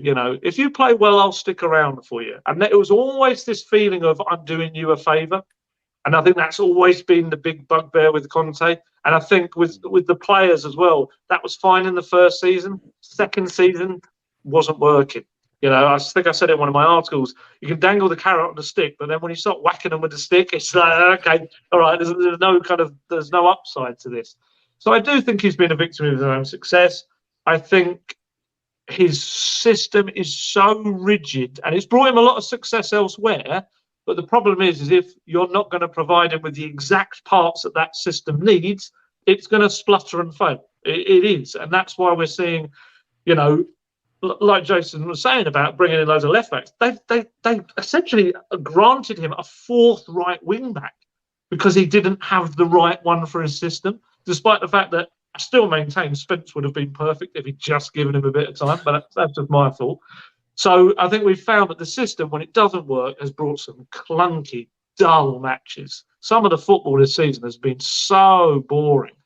And all of that, it just snowballs into this effect. And I think that's where we are now. A very angry man that feels that he hasn't probably been given everything he needs to. He has, as you say, had a terrible season behind the scenes, losing 3 close friends. He's been ill. His family obviously still live in Italy, his wife and daughter. It all just kind of snowballs into where we are right now. And it's just sad, but I do feel like we're at a natural conclusion. And it is really sad because I, like everyone else, I could see the madness in the appointment, but I could also see the brilliance in it. I could also see how it could have worked. And that's what's most frustrating about it. It is. Rick, I want to bring you in for a man that was very much demanding of having a bigger squad. I think one of the real frustrations amongst fans this season has been the lack of rotation. I just wonder, Rick, is that one of the ultimate downfalls, that he has failed to keep a lot of that squad happy because of the persistent nature in picking certain players that have been out of form pretty much a lot of the time? I mean, look, we're a massive fans of Heung-min Son, a wonderful player that's given us so many wonderful moments in a Spurs shirt. I think he has been one of those players where, as fans, we've been massively, massively patient in terms of, wanting it to come good, giving him opportunities. But do you think, Rick, the lack of rotation is another reason for the downfall of why Antonio is going to be losing this job? Well, of course, but he's, like he said on Saturday, that those players that he's continued to pick are the selfish ones, because they must be, right? Because he's continued to pick them, and he spoke about that 11. I think that, as we've seen with Skip, as Ali alluded to earlier, the only reason that he's got an opportunity in the side is because of injuries, because of how, there's nobody else. And luckily, we've seen some good performances, and we've seen him get a rhythm and a run in the game. And we've seen like moments like that assist. Oh, what was it? I think it was for Richarlison's goal that was ruled out.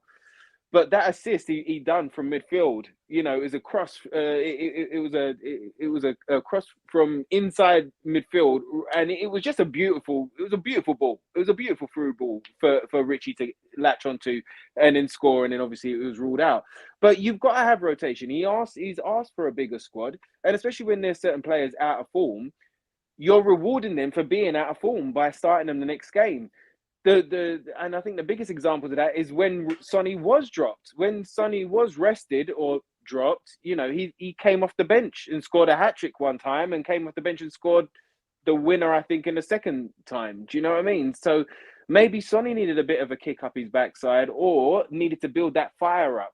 Because Sonny, a player I love, has been running to the ground. We speak about Harry Kane being running to the ground. We speak about Højbjerg, another one that is, running to the ground. So there's a lot there. And so when you get a bigger squad, when you do invest in the squad and not so much the first team, I'm talking about the summer, you do want to see this rotation. You do want to see them have a go. You do want to see a little bit of change. At the same time, I understand that you can't change your winning side, but you've got to have this rotation, because when you do change the side and go to a quote-unquote second team in a cup, well, they haven't played together. They haven't had a run. They haven't had a rhythm. And then, of course, they're going to do what Tottenham do, which is crumble, So, you can't just cry and shout about the things that you ain't got nothing, you ain't got no Christmas presents, and then suddenly we give you a couple of Christmas presents, but you're like, yeah, but they're from Argos. Like, I don't really want that. Do you know what I mean? You've got to have a go. You've got to take it out of the box at least, Plenty of other stores around, Ricky Norwood. Plenty of other stores. You know what? I'm going to ask this question, and I think Lee and Jace haven't covered this yet. Oh, sorry, Lee and John haven't covered this yet. So feel free, guys, to follow up on this question to Ali. Then we are going to look at the players, and then finally what comes next. Ali, I just wonder, I called it in this term footballing suicide, to have allowed a situation where after that international break, the World Cup break, coming back in to the resumption of the Premier League, I wish it was another break, that we allowed a situation where we did not sort out that contract for Antonio Conte, because at that point for me, I could never have seen a way in this working. As you mentioned, the first season around, it seemed to be, drive the players. We saw his, frustration at Burnley, where it was like they're going to lose another world-class manager. That seemed to really galvanise the players. But I've got to be honest, for me, coming out of that World Cup and going back into the Premier League and not sorting that out, the mood, as you could tell from, I think we saw early January, the reports coming out, it's almost certain to leave. Never, ever felt like we were ever going to get this season back on track, despite, as I think Lee mentioned, having the best start of a Premier League season. Do you feel similar to that? Or do you think it could have still been retrieved despite not sorting that contract out during that World Cup break? It's a difficult one. It is. I mean, certainly they spoke about the contract, didn't they? And did they ever get a sense that Conte really wanted to stay? Is that part of the issue? Is that, I don't think anyone's ever got the impression that he was desperate to kind of continue. This is what the most frustrating thing about it is. It all feels like it's kind of self-fulfilling prophecy. We said early doors when he kind of was being lined up that he is a guy, and it says it in his CV, that he doesn't spend a lot of time at football clubs. It's just not what he does. And obviously, when you come out with that, you get people that have followed his career, and you see him on Twitter, oh, how dare you say that? There were circumstances every single time of why he left each club. But it's there in black and white. He isn't a guy that sticks around for a long time. We all asked him. We were like, oh, but wouldn't you like to do it at Tottenham? Wouldn't you like to be a kind of, here for a long time? And he came out with the lovely flowery lines of, oh, if someone had told me, what Jurgen Klopp's got at Liverpool, if they said I'd had to wait all those years without trophies to then won what he's won, I'd do exactly the same. No, he would. No, he wouldn't. It's just not the way Antonio Conte is. He wants to win. He wants that CV to absolutely be glittering with silverware. And it just, I don't know. I don't think it ever looked like he was going to be here beyond the end of this summer. I don't think any of us really felt that he was going to be there for a third season. I mean, isn't it ridiculous the fact that we're talking about the fact that Spurs haven't had a manager have a full season at the club since 2018-19? That is just, it's mind-boggling. Mind-blowing, isn't it? It's unreal. It's absolutely mad. So all I'd say on that is I think with the quality of Conte and his background, and if you're expecting anyone, even without the contract situation, to get the side to fourth, you probably would have backed him from that point to still do it. And that's where I think they're at. And it does lead you to wonder whether they're going to take a risk now. And would Conte maybe have still been the best person to get them to fourth? Yeah, it's an interesting point. Look, we are going to most certainly, like I say, have to have a definite chat on that. And in terms of what does come next. Finally, on this, John, I want to ask you, and then we'll bring Ali on this point as well. On the back of that explosive press conference, which I know Ali is, we've driven Ali mad about that at the very, very start, which I know he's probably maybe even bored himself of speaking about it, although it was absolutely fascinating. Was there any way, John, in which, in your mind, he could have survived this? Or was it always, going to lead to his exit, that press conference? Or could there have been, we understand he tried to clarify the comments. I mean, he's probably better to talk about this than I am, but he tried to clarify with the board what he was trying to insinuate when he made that remark about it's easy in this way. Tottenham's story is this, 20 years, there is the owner. They never won something, but why? Do you think, John, there was any way of retrieving this situation on Conte? No, not at all. And you didn't need to be a brain surgeon to work out exactly who he meant and what those things were aimed at. I know he's tried to reverse time, maybe being advised by people around him about his contractual situation and what he can and can't say. He may be worried about that, so that maybe that's why he's then gone to the board and tried to explain himself. For me personally, he knew exactly what he was doing. And in a way, although there are lots of points I agree with, actually, some of the things he said, and as we've discussed on this show, the way it came across was unprofessional. The way it came across was, he's lost the players, and he's lost the dressing room after that, in my opinion. And for now, he is not the best manager to get us over the line in these remaining 10 games. And, all we can play for is finishing in this top four now, unfortunately.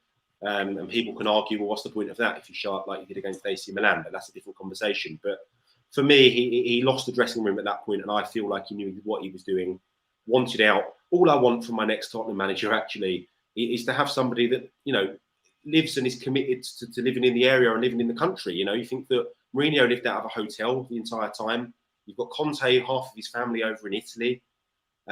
We really need, someone in a 2 up, 2 down in Cruise Hill, fully there every day, coming to the training ground, but like old Poch, and not him, but, or maybe him. But we just need someone that's committed and giving their all to the club. But, I think one of the most damning indictments actually you can say about ENIC's tenure of the club is that Poch was the only manager in their entire time that's had a contract renewal. That is insane. We're talking about, 22 years worth of manager. He's the only one where they've looked at the time at his club and gone, do you know what, he deserves more, or there was, interest from other clubs, whatever. But that is an insane stat and shows their, disappointing choices they've made in managers. That has to come back onto the board as well, actually. Most it does. I just want to ask you, Ali, before Lee comes in, and then we have to then go to the players, and then we have to, like I say, look to close. We're on an hour and a half here. I know there's over 2,500 of you watching this, but again, we for all of our own mental sakes, we might be coming back tomorrow to discuss the manager being sacked. So, yeah, Jason's face says it all there. He's looking forward to it. Look at that face. Al, did you get the vibe from your end there at that press conference? Did you get the vibe that was the end? When he left the room, could you feel it before any of the reporters like yourself started transcribing and bringing those press conference quotes to air? Yeah. It was a man who just was going out in a blaze of glory. I don't know if that's the right word, blaze of words.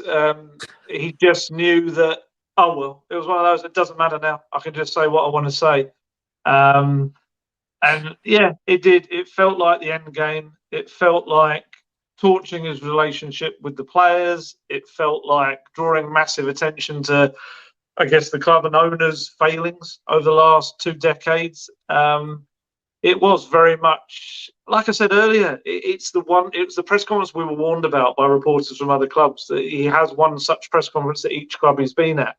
And normally it is towards the end, and the end comes quite quickly after that. So, yeah, it's another one. I know some people will maybe say he was looking to get sacked. I don't think that's the case. I think he was... he's certainly. I think he's shown funny enough, I think he's shown a bit of energy. I think the Milan match, I could see a very flat Antonio Conte, but weirdly for the Forest game, and again on the sideline at Southampton, he was going mad throughout it. There was not a guy who was desperate to be pushed out of the job. He was celebrating every goal like it meant everything to him. So I don't think that was the case. I just think this was a guy that felt, oh, well, if they're going to get rid of me, they're going to get rid of me. I'm going to get everything I need to say out right now. And if I'm still in a job, it might spark a reaction. If it doesn't, well, everyone knows what I think. Lee, let's go to you, Macca, on this subject of Conte. In your mind, very quickly, would this ever have worked? Can't ever be quick, can I? Well, maybe I can in certain things. Look, I mean, I think lighten the mood, people, lighten the mood. I think I'm absolutely gutted. I have to say, I'm absolutely gutted it's not going to work out with Antonio Conte. I wanted it to. But I think King Hodder, you just put a quote up from King Hodder, one of the friends of the show, if you like. It said about all we've seen since Potts left is utter turgid, redacted football. And you could argue, as Ali made the point earlier, that sometimes last season under Conte, it was Conte ball fast throwing football. I remember the second half against it. There's a comment, nice one, King Hollow. But the second half against Aston Villa was absolutely phenomenal. But we all forget the first half where Aston Villa had 9 shots on target in that first half. 9. I think Lloris made like 3 or 4 amazing saves and blocks and whatever. We went in 0-0. So there's always been a situation under Antonio Conte's managership or leadership, if you like, that is served up. I don't think we've played this season, certainly, a full 95 minutes of football where any of us have sat there and gone, wow, that's how we should play football. And we've had some good results, like we scored 6 against Leicester and 4 against Southampton and whatever. And actually, as you referenced earlier, I did quote this right at the beginning of the show. We had our best ever start to a Premier League season.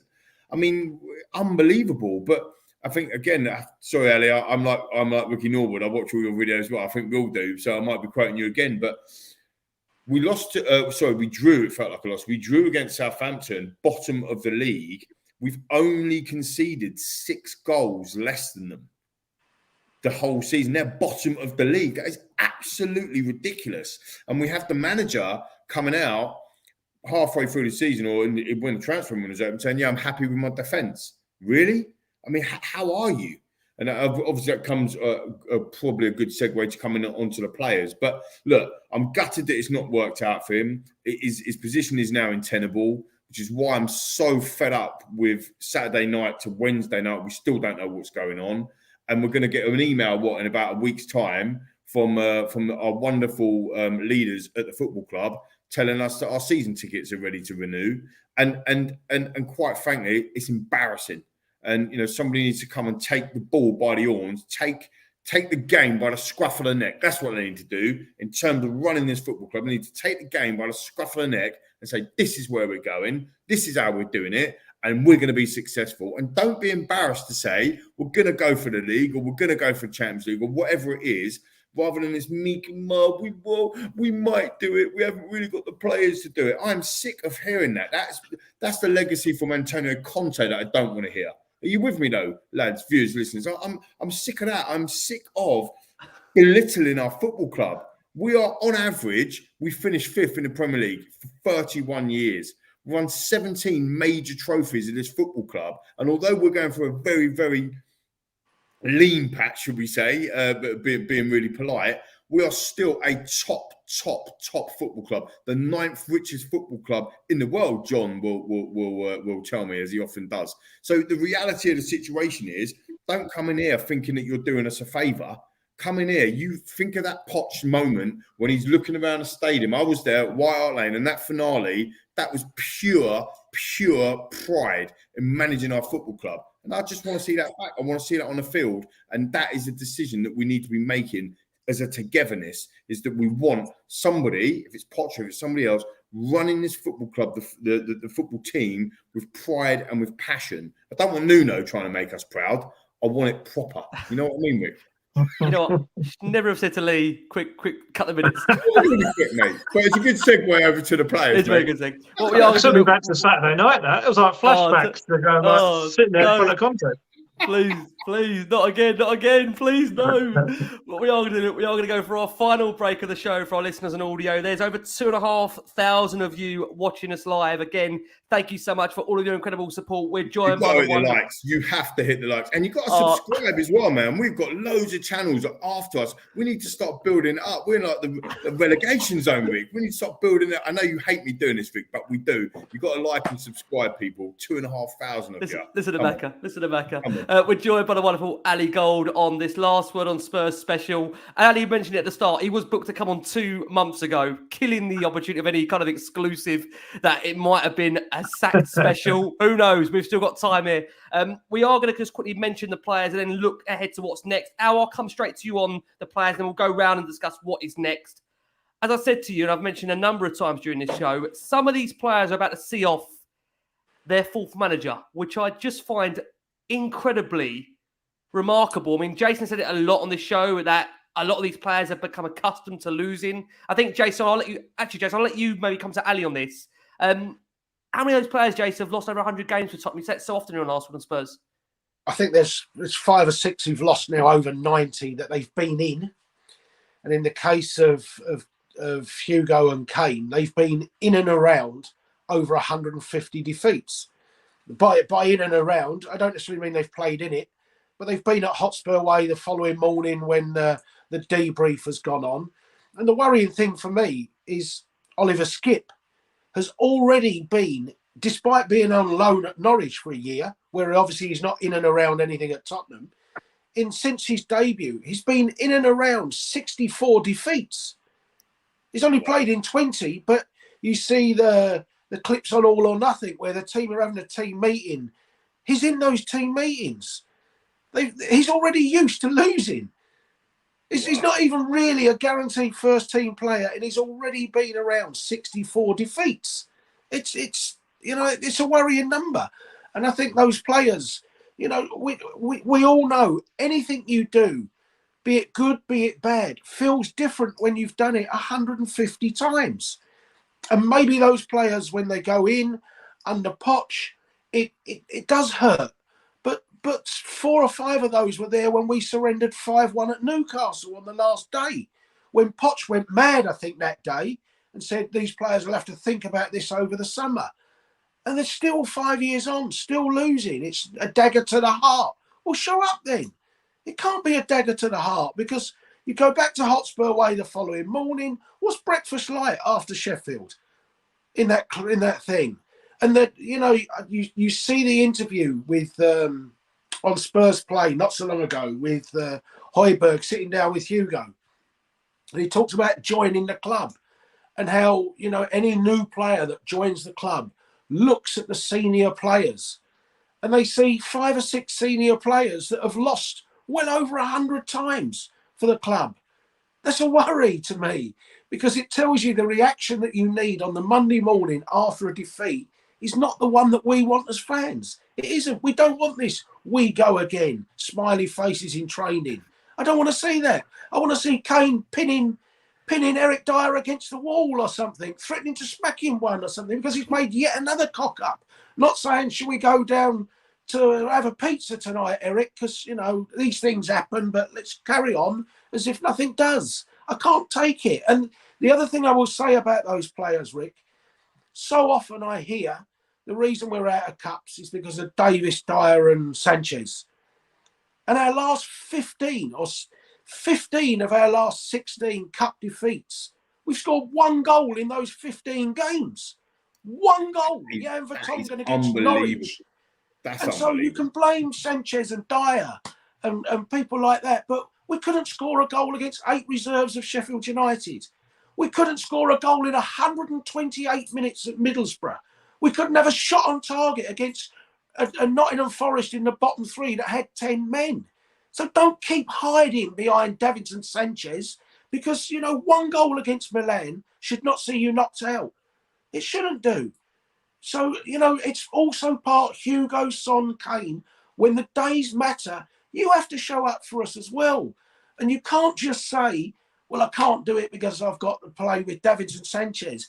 Gareth Bale drags Wales time and time again. He's playing with Connor Roberts and Wayne Hennessy and Ben Davies, incidentally, and Joe Roden, incidentally.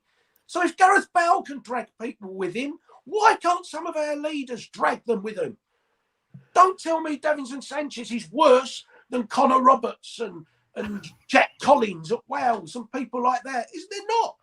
They're not. But the big players, the Zlatan, the really big players, big personalities, drag you with them. They don't allow you to be dragged down. And some of our leaders, that leadership group, it happens too often for it to be a coincidence, Rick. So I think it's a question. Mate. I think it's Absolutely a brilliant. question. It might be a question there, Ali. How much do the players take responsibility for this situation we find ourselves in on the back of that? Can I just say what Jason said? Yeah, that was superb. Honestly, there was so much sense in that. I think it's about leaders. It is. It all comes down to leaders, and I just never feel that Spurs within the squad have got what they call a leadership group. They have certain players, it's senior players, so it's Lloris, Kane, Højbjerg, Dyer, players like this. I've just never felt. I'm trying to remember the last real leader Spurs had at their club. Even Ledley, and Ledley was one of the greatest players. He really, really was. Was he, like Jason was saying, someone that grabs people, like scruff their neck kind of leader? I just don't know if they even have those, whether they have them now. I absolutely agree. I think while there's some players, certainly I can understand people's frustrations with. People know my opinions on Ben Davies is not one of those for me. I'll always stick up for Ben Davies. I always think Ben Davies gets tagged in this group of players. Honestly, no one puts himself on the line for Spurs as much as Ben Davies does. Honestly, we used to love players that had like blood and thunder and put everything into there. That is Ben Davies.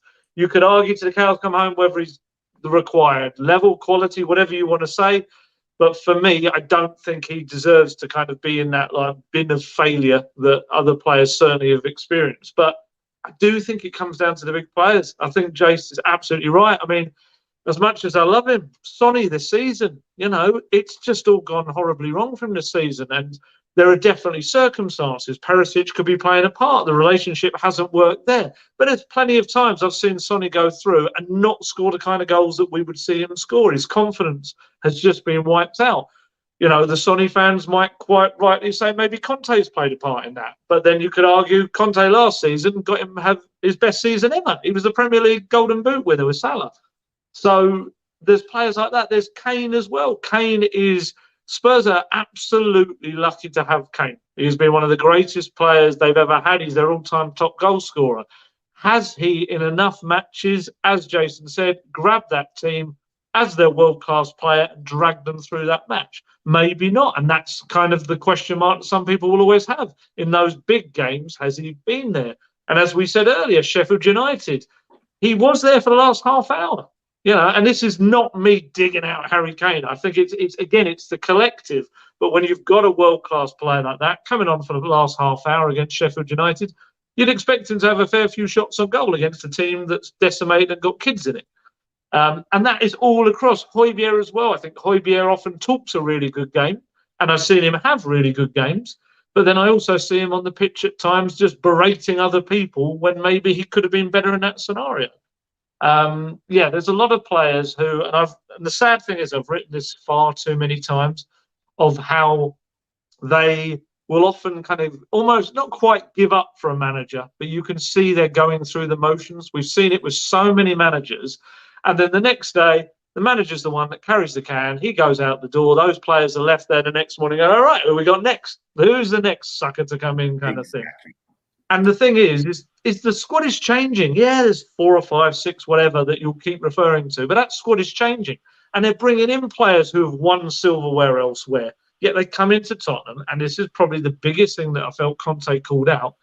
It's the culture. How are you bringing in players that have won titles? I mean, Heritage has won everything going, that man, pretty much. He comes into Spurs, and this second half of the season, he looks, I'll be honest, I think he looks dreadful. I think he looks really, really awful this second half of the season. It's something about the Tottenham culture that sucks it out of them, and I still maintain it's about leaders. This summer, when you're signing your players, go out and bring some leaders in to drag that team along, and you'll suddenly see the level shift up a few gears.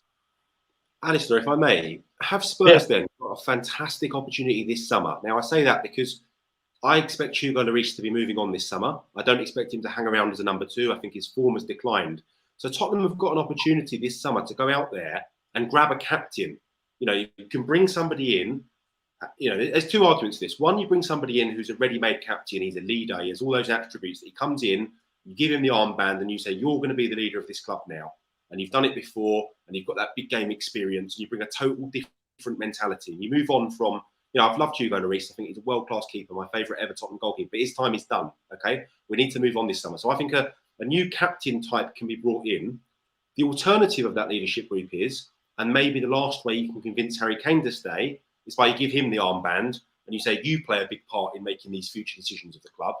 Because, you know, that's going to be a big 12 months left. This is decision time for Tottenham with Harry as well. So this summer, there is huge changes that can be made at the club to get over some of the hurdles we've talked about over the last half an hour or so on this show in terms of leaders and characters. The biggest ones are going this summer or could be going this summer, along with the manager, along with potentially the director of football. As a whole, you can change a whole ethos this summer. It's presented itself nicely like that. Tottenham need to show the momentum and the intelligence to get it right this time round. I think the latter is the more likely. I think Harry Kane would be part and parcel of any attempt to keep him at the club. And I guess, you know, as your world-class player, I think we see it in every team.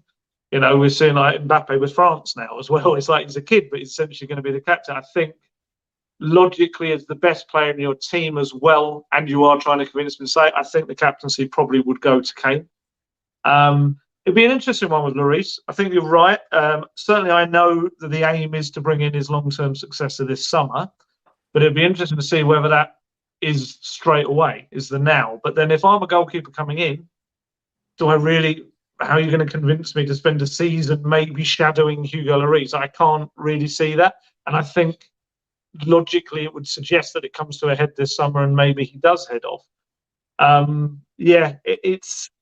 I don't want to ever say they're hamstrung by the Harry Kane situation because you want to keep Harry Kane. You do. Despite everything I said just now about maybe the leadership aspect, which is ironic that I'm now talking about him being the captain. But I think as the player, you need to keep the player. And I think if that means you give him the armband as well, maybe he will step up. Maybe as the full captain, knowing he's not just temporarily having that armband, maybe he steps up. But the key is just to surround him by leaders. Bring in people this summer that can kind of do that, real voices that you know, and give him, I think it's just that leadership group, the one I've spoken about. You look at the players in it. Are they just strong enough voices to carry the club on? That's where my doubt lies. Absolutely fine with having Kane in it, surround him with stronger players. I find it fascinating. I want someone to go out to Kane and say, you've got 270 goals, but only one of them is a free kick, which took a deflection. Why are you taking free kicks? Get the hell out of here. Go and stand at centre-back for a free kick because you're more likely to score from the halfway line from a rebound than you are taking the free kick. Please don't come near a free kick. Can I just say... For 9 years we've watched Kane take free kicks. Why? Don't tell me that's being a leader. Pedro Porro, though, when he hit the bar against Wolves, I was there at the game, when he hit the bar against Wolves, and you're thinking to yourself, okay, that was unlucky, well done. Like, he come out second half, we get virtually an identical free kick up other end, and he don't get to take it. And you think, you know what I mean, Ricky Norwood? What's going on there, fella? I got to say, guys, I'm just conscious that we must look ahead now to what is next. So what I'm going to do is I'm going to allow everyone to have their opportunity to say what is next, and then I'm going to close it with Ali in terms of what he feels should be next for the club. Ricks, let's start with you. You are Daniel Levy. I don't know. Rick, you still there? You are Daniel. Easy, mate. Easy. Yeah, easy. sorry. That's probably the most insulting thing I've said to you on this show in the last 6 years. Please do come back after I've just called you that. What do you do next for you? You're going to let Antonio Conte go, who, can I say ironically, one of his parting messages in that press conference, which Ali would have heard, is he says, everyone has to take their responsibility, not only the club, the manager and the staff, the players have to be involved in the situation because it is time to change the situation if Tottenham want to change. They can change the manager, a lot of managers, but the situation cannot change, believe me. What are Spurs doing? We're changing the manager. Couldn't make this up. Rick, what are we doing next? What do you want to see happen next? That's what we're going to end this on. You know what, bro? For me, first and foremost, we've seen what Erik Ten Hag has done at Man United, and we've seen how Man United were in dire straits for a long time. You know, they were in limbo for a long time. So him coming in with a clear plan and a clear set way of playing. I was a champion of Erik Ten Hag. When we went for the interview with him, I couldn't believe that we didn't sign him at that point, because for me, he was a project manager. He is a guy that comes from Ajax, knows loads of different transitions of play. He's got option, plan A, plan B, and plan C from what I saw of his work at Ajax. And I felt that he would have been a good fit for us. But for me, like a lot of the panel, bro, the first thing that I would do would rehire Pochettino, and I would eat some humble pie, and I would say, sorry, Poch, of the way that you was treated last time. And what can we do to turn this club back into a success? Because Pochettino was the one that had the plan. He was the one that went to watch the under 10s, the under 12s, 16, 18s, 21s. There was a clear philosophy of playing and a clear style of playing. And I think that he loves the club. I've never seen a manager cry or bleed or be that passionate. I know Antonio Conte is a passionate guy, but I've never seen anybody breathe and feel the winds like we did, especially that night in Amsterdam, And a lot of criticism that he gets for me is kind of unwarranted. They always say that he hasn't won anything. He didn't win anything. And my dad will say this as well. It's like, but son, he didn't win anything at Spurs. But I'll say, Dad, do you want one day Ramos back? Do you want nobody speaking about one day Ramos, bringing him back, and he was the last one to win? Do you know what I mean? So it's more about the final details that Poch brought. Everything that we've put on the checklist, for me, he's the man to come in and do it. If we want somebody to be there long term, we want somebody to work with the youth, we want somebody to play exciting, high-pressing football. We want somebody that the senior boys have got faith in, that they can believe in, and that can inspire signings to come and play under him, that can inspire and unite the fans again. Somebody that we know we can go through a hard time with. We can give that guy time and patience, because we know with time and patience what Pochettino brings to our club. And when you talk about pride, that's what one of the things that he brought to our club.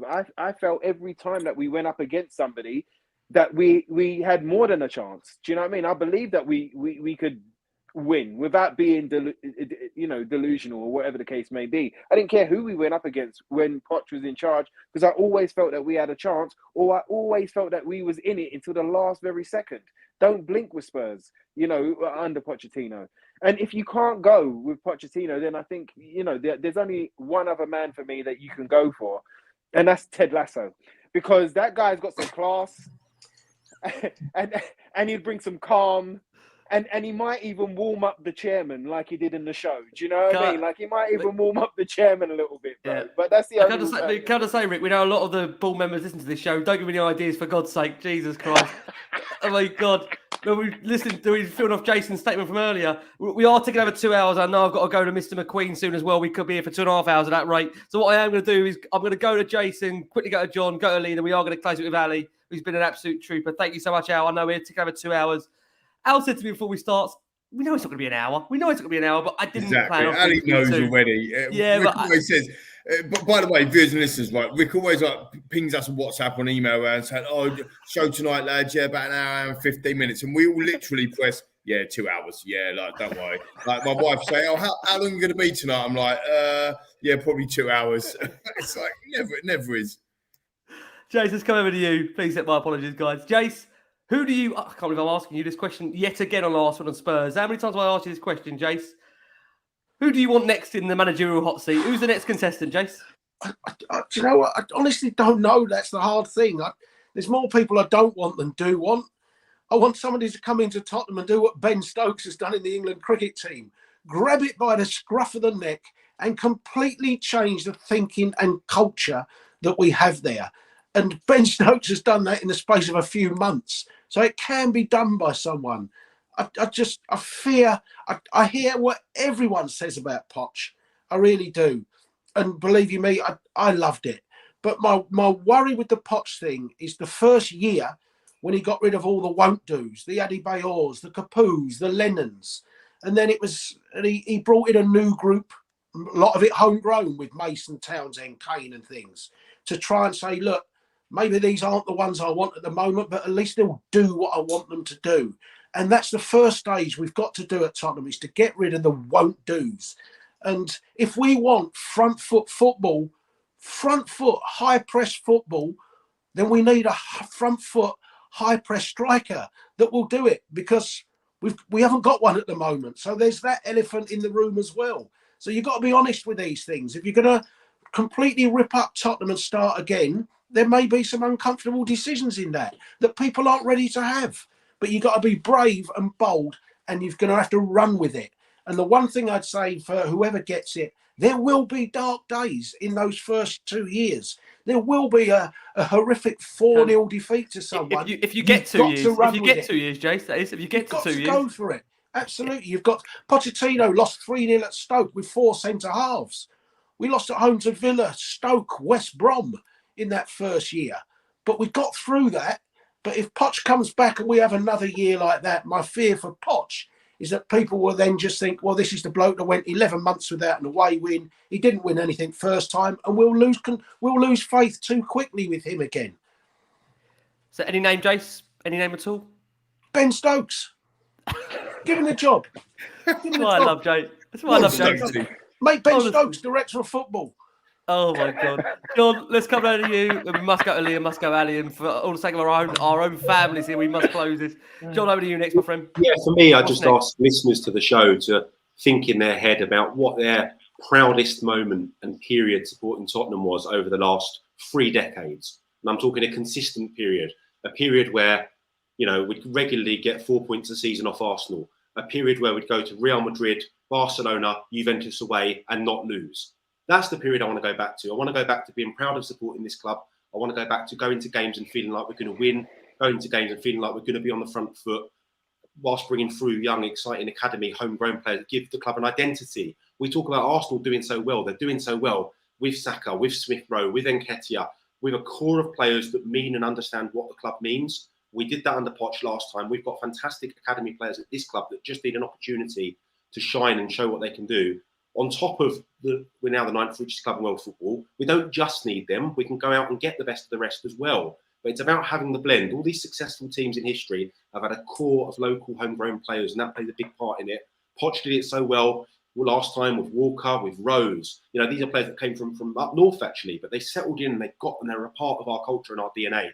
I just want to go back to those times. So it's a really easy answer for me. There'll be one man on my shortlist. He's still got the house in the area. I know he'd love to come back, so make the call and get him to come back. That's all I ask for. What, Gary Mixon? I'm sure you mean Maurizio.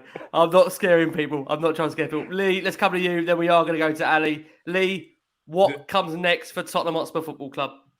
Well, look, I mean, I think it's been an unbelievable show tonight. Absolutely loved it. And I could sit here for another couple of hours if I'm brutally honest. And I won't go on massively long because I know that I get a reputation. I do talk for ages. I'm sorry. But it's Poch. It's Pochettino. When you look through the entire, what do we need? We need all the things that Ricky said, all the things John said, and all the things Jason said as well. And I do get that bit, but being worried about what might happen negatively is not being brave. being brave is coming in and getting that done, and giving Pochettino the opportunity to finish what he started is a massive romantic way of looking at how we can be back on top. You look at this stadium that we've got, you look at this training ground, you look at what we do off field. It is magnificent. I don't care what anyone else says. It is magnificent. And Daniel Levy and the board have made that happen as well. But the footballing side has to change. And whoever comes in, and if it is Poch, and I think this is maybe what Ali was alluding to earlier, if it is Poch, that director of football and all that kind of jiggery-pokery stuff that Ali was talking about, that's going to go, because Poch will not come if that is still here, just like Redknapp wouldn't all them years ago. But I will remind everybody, and hopefully the board as well, the most sustained happy periods in the modern era is under Redknapp and also under Pochettino with no DOF. So for me, it is Pochettino all day long, and it is ridiculous that we haven't already picked the phone up to him if we haven't and asked him to do it. And just a quick bit of news from Anthony Costa, so thanks for putting this in the group, buddy. Paul Mitchell's just announced that he's leaving Monaco. So Ali, over to you on that, because I know you know about, obviously, you know the inside track and the Paul Mitchell stuff. But is that something going on there? Is that just throwing a bat to the Wolves? Coming back? I mean, come on. Come on. The problem is you've got one. That's it. You've blown the answer already. The problem is, well, there is, because Pochettino and Mitchell, there's one big issue with both of them, and that is their return would be admitting a mistake. Can the football club do that? Are they capable of admitting mistakes? Because I don't, having dealt with them for the last, 6, approaching 7 years now, that's not something they do. And that is the biggest admitting of a mistake ever, by bringing back the guy you sacked 4.5 years ago, whatever it is. Look, I just want to enjoy Tottenham Hotspur again. That for me is the be all and end all. I can remember individual moments, but I can't remember just thoroughly enjoying a full season of Tottenham Hotspur. I know there's going to be ups and downs, but really feeling like you were going somewhere. And that for me, whoever it is, it's interesting, Ricky saying about Erik Ten Hag. Spurs had Ten Hag there.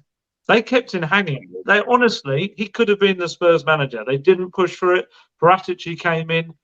Everything changed. Nuno came in. And then we know what happened next. He didn't make us proud. It's, for me, whoever is next, it has to be someone that has a long-term vision. I don't want a short-term manager myself. It has to be someone that, and you give them a long contract. Don't bring someone in a 2-3 year deal. Bring them in a 5-6 year deal, whatever it is. Say to them, right, okay, we're going to stick with you. And this is not only the club, this has to go to the fans as well. The fans, some of the Spurs fans, or the majority of Spurs fans out there, are the best out there in the world. You'll always hear me talking about the travelling Spurs fans. You hear them over the home crowds every time. But the key is when whoever the next manager is, especially if it's a young project one, they may take steps back before they can take bigger steps forward. That's how it's going to work. And everyone, the club has to stick with them, but also the fans do. And I think this was what was really unfortunate about the end of the Pochettino era. It did go stale. It did all start to go a bit wrong on the pitch. But just as much as we were all rightly saying to the club, well, you didn't stick with him, I think a lot of the fans as well went down that road. And it was almost like he had enough credit in the bank for me to not be warranting that kind of what he got in that last season. There maybe needed to be more of an understanding of this is a club in desperate need of a rebuild, a refresh, and it's not happened quick enough for him. The romantic side of me, of course, would love Poch to come back and finish that unfinished business. I don't know if I have enough faith in the powers that be to admit that mistake. That's my issue with it. And if it's not to be him, then go out and get almost like the next Poch. Get the person that is going to create that. So this is the weird thing. The shortlist they had to replace Jose Mourinho, from what I understand, the shortlist was made up of people who were like Poch. And eventually, they actually tried to go for Poch because they realised the list was so similar to mini Pochettinos in a way, or different Pochettinos. So they tried to get him, couldn't get him out of PSG. It didn't work. But yeah, I mean, I guess if they were trying in those moments, maybe you try now. But I've said this enough times. I understand there's a real split in the board over bringing him back. And I do think it's coming down to people's, I guess, egos being bashed and knowing that, bringing him back is the ultimate admission that you made. Well, you did. You got it wrong. Other than that, yeah. I mean, for me, look at a project manager, look at a De Zerbi, look at an Amorim, look at a Conceição, like a younger manager. To be honest, I know he's a bit more glamour, but I do also like the idea of a Luis Enrique. I do think it's a very different kind of football, but I also think the club, if they were to bring in Luis Enrique, that's a major squad rebuild. That's a huge revamp. To play the possession football he requires, you're also looking at spending hundreds of millions in the summer, which may be a good thing. No point, though, is there? Because they're not going to do that. And just quickly, I know I'm Daniel Levy trying to sign 12 players in a transfer window. They've given Conte 11, to be fair. They've given Conte 11 in 2 windows. But look, just quickly on that point, Ali, I think you're absolutely bang on the money. And that's, for me, the respect issue from the leadership group in the football club is how much respect would they gain and how many, Rick, to your point earlier, you said, can the board turn it around? Yes, by making that, by saying, do you know what? We're not perfect and we have made mistakes. Everybody's agreeing. There's so many going on in the comments. John, through the Lilywhite Rose, put a poll out earlier last week. Poch was resounding, over 10,000, 12,000 people voting. This is going on everywhere on social media. Please just listen and get the band back together and make it happen and make us a great club. You have the power to do it. We shall see. I mean, a lot of it, like you just said there, Al, Lee, it comes down to the powers that be at top and whether they are willing to admit they've made a mistake. Can I just say, I don't think there's anything wrong in life admitting that you've made a mistake. Sometimes you have to make a mistake in order to move forward. And I do agree that, listen, I think, as I've said before on this show, the board for me have lost a lot of fans, but they could win some back by admitting they have made a mistake. I don't think there's any problem in saying that. So we shall see. We've been joined tonight by the wonderful... They do need to change as well, though. Sorry, Ricky, just quickly. They do need to change. Even if they bring Poch back and they continue in the same way that they've been in the past, it's not going to work again. You're going to put Poch through, 518 days of not signing a player? Like, that's got to obviously have changed. And that seems to have changed anyway. That's what I'm saying. With Poch back at the helm, with the changes that they've made under Poch, could be absolutely... It could be firework. It could be phenomenal. It could. And again, I must just say, we understand as well, Poch isn't for everybody. So I think we must make that clear that everybody has got their own certain manager, caliber they want, style of play that they want. But look, let's just hope whoever they do decide, they actually have a plan. They, again, appoint someone for the long term, as Ali referenced, a 4 or 5 year contract, and actually let them build something and not rip it up after 18, 24 months when things aren't going right. Because I think, Jason, you said there will be dark days. Hopefully not too many, Jace, but there will be some dark days ahead. But tonight we've been joined by the wonderful Ricky Norwood, Jason McGovern, John Wenham over at Lilywhite Rose, the superb Lee McQueen, over 2,500 of you watching us live on YouTube. And of course, joined by the wonderful Alasdair Gold over at Football.London. Ali, it feels all right only to close the show with you. I know, listen, we watch you, we listen to you every week, we stalk you. It sounds very, very bizarre. So where can the 2,500 that listen and watch this, which I'm sure they already do listen and watch you anyway, for those that maybe don't, which I can't believe they don't, where can they find you, listen to you, hear you, talking all things Tottenham? Yeah, well, you know where I'm at. Football.London with all my writing, YouTube, and the Golden Guest Talk Tottenham podcast. Yeah, you see this stupid face everywhere, to be honest. I just love Ali, just the mic dropper there after what the week he's had. He's so humble. I must love it. We always don't forget his YouTube channel as well. Ali, you forgot to plug your YouTube channel as well, mate. Come on, videos. Don't forget that, mate. Come on, mate. You're a legend. Very kind of you. Can I just say, over 2 hours and 15 minutes with the wonderful Ali Gold and these lovely gentlemen that have given up their evening. I say, guys, from all of us here, keep safe, keep well. We may be back before you know it. As always, keep the faith. And come on, you Spurs.